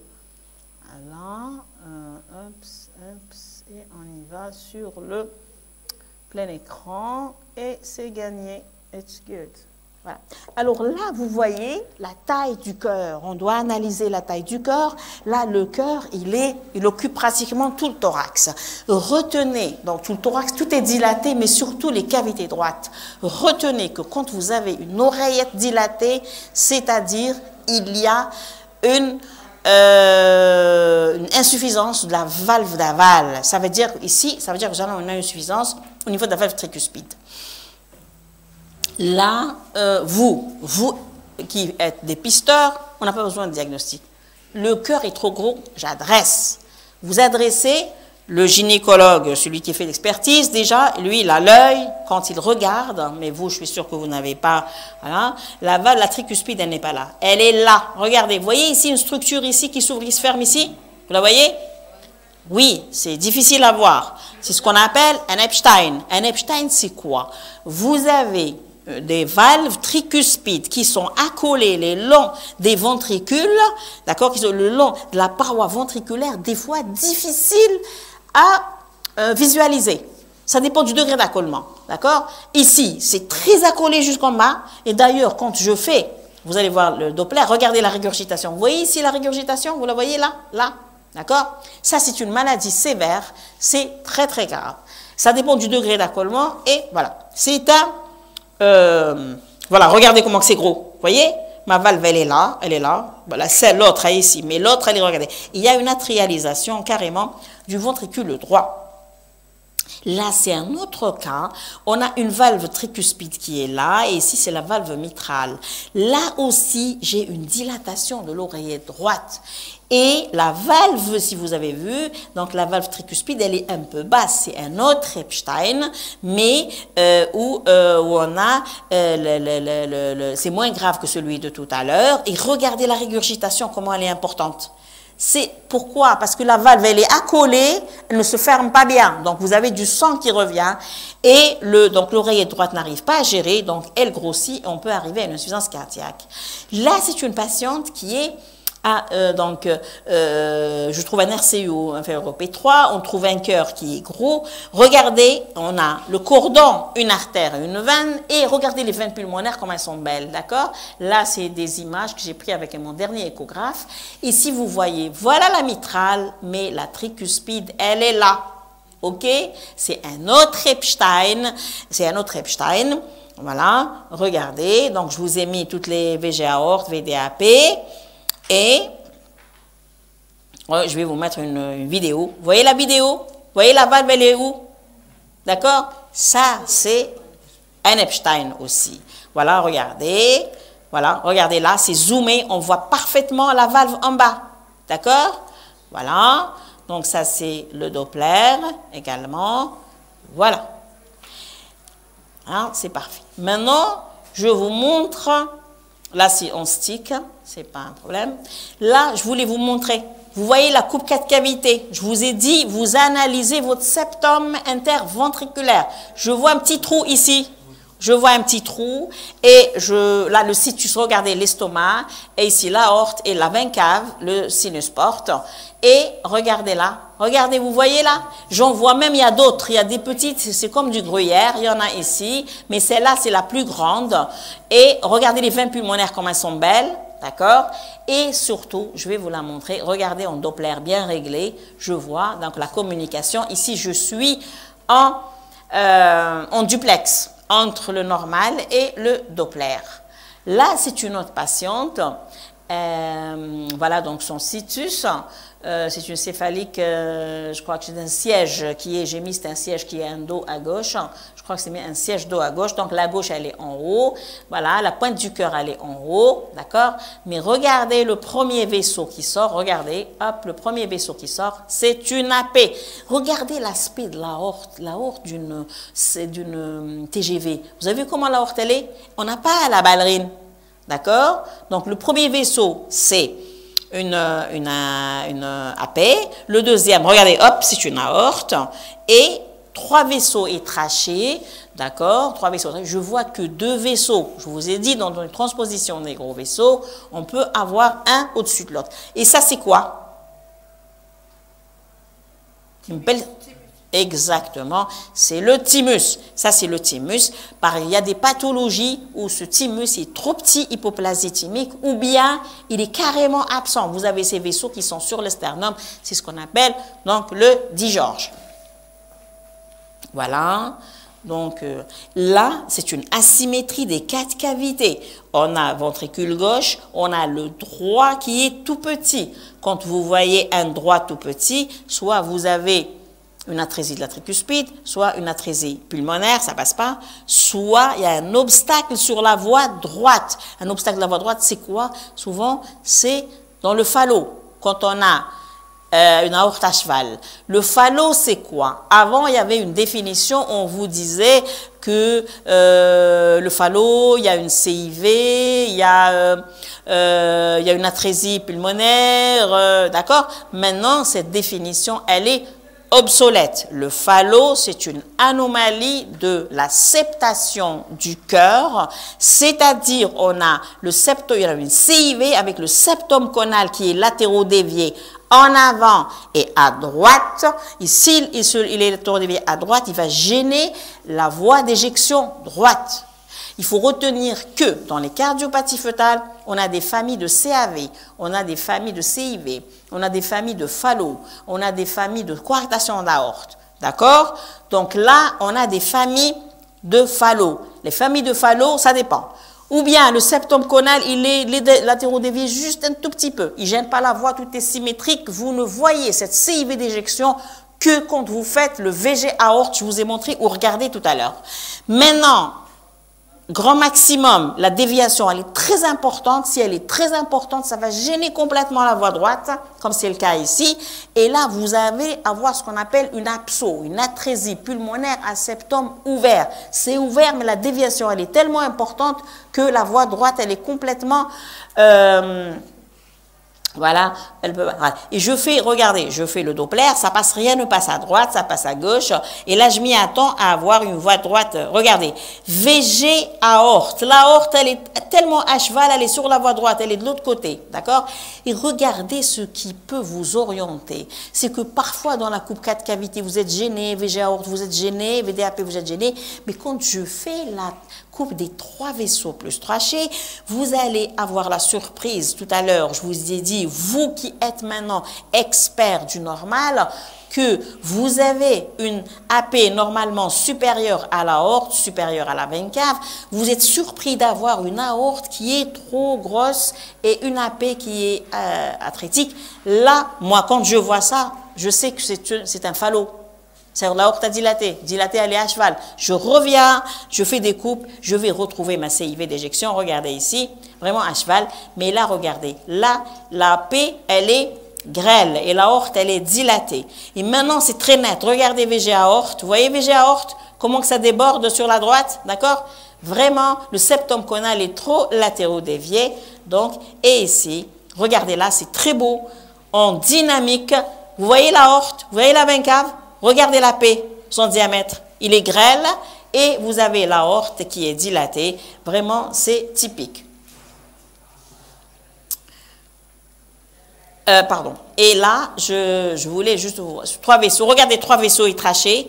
J'ai mon AP qui est plus petite que l'aorte, alors qu'on a dit le diamètre dégressif. Est-ce que, d'accord? Mais vous êtes expert du normal, vous dites c'est pas comme d'habitude. Là, regardez. Là, c'est quoi? C'est un rhabdomium. Là, je suis sûre que c'est un rhabdomium parce que c'est multiple. Regardez, c'est très volumineux. Et ici, vous en avez plein. Regardez, ça, c'est des rhabdomiums. Regardez, voilà, regardez, il y en a beaucoup, d'accord? Et sur le bébé, j'ai fait une échographie en endovaginale. J'ai trouvé qu'il y a un tubaire au niveau du cerveau. Donc, il est là, chez cette patiente.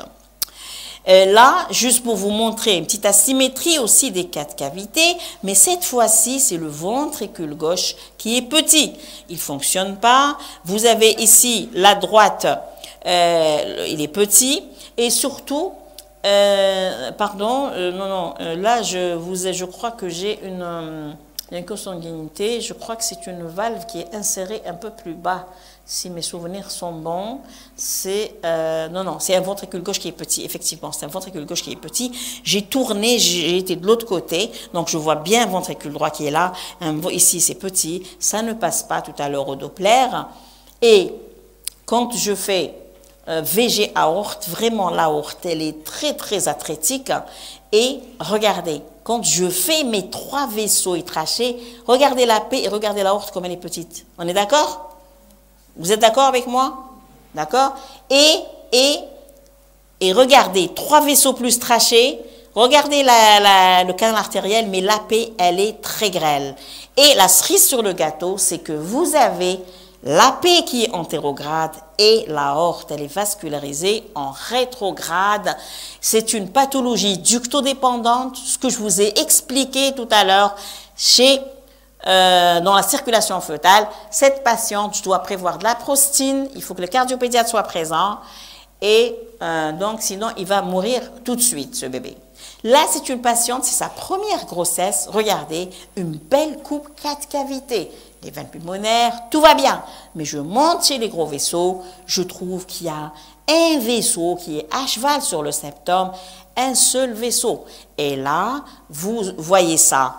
Vous savez faire maintenant la coupe des trois vaisseaux et trois vaisseaux plus trachés. Vous trouvez ça, vous orientez la patiente, vous avez fait votre travail.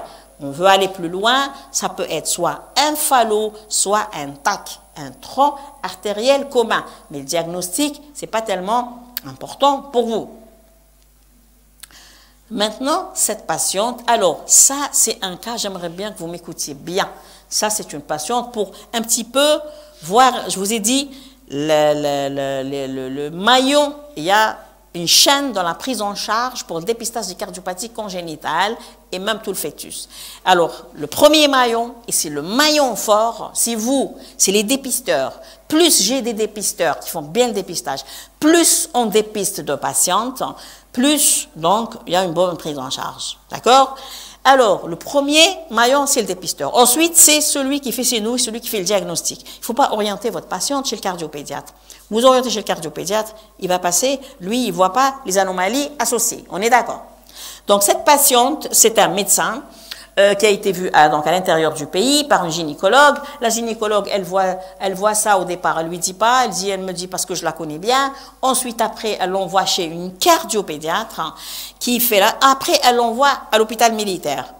Je la vois, je lui dis, écoute, est-ce qu'il y a des anomalies ici? Je ne sais pas et tout.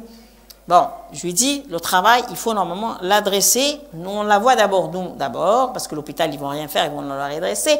Donc, elle me l'adresse quand même, elle était à 34 semaines et 3 jours. Je trouve que la voie droite, elle est petite, elle travaille pas bien.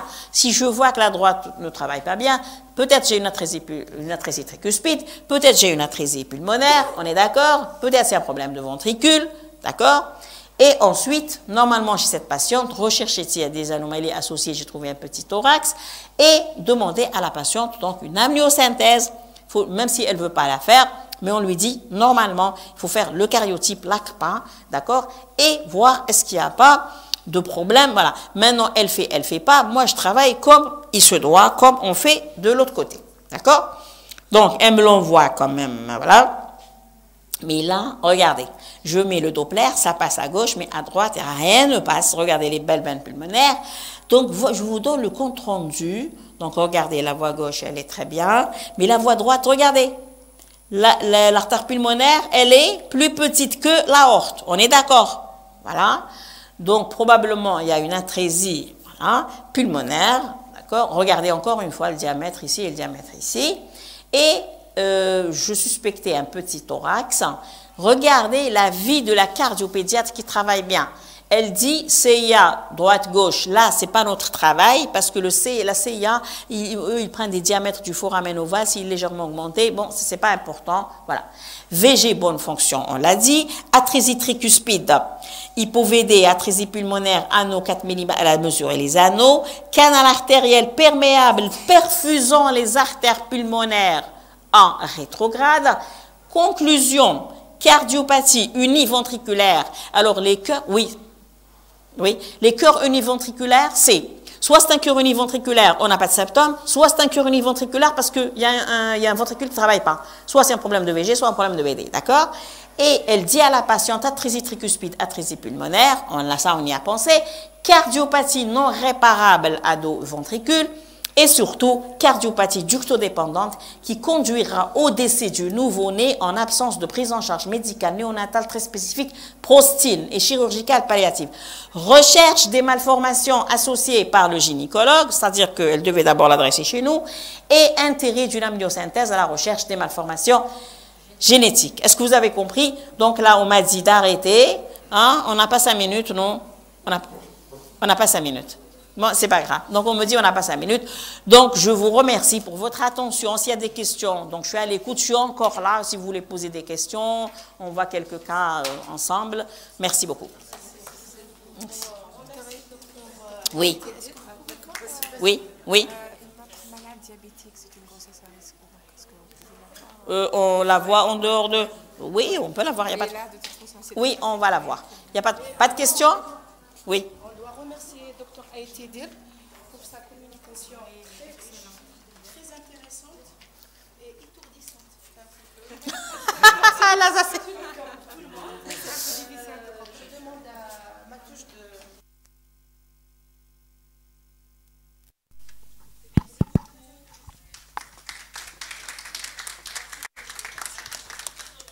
C'est bon. Encore une fois, le message, je vous ai montré quelques cas anormaux, c'est juste, voilà, le message, j'ai le micro.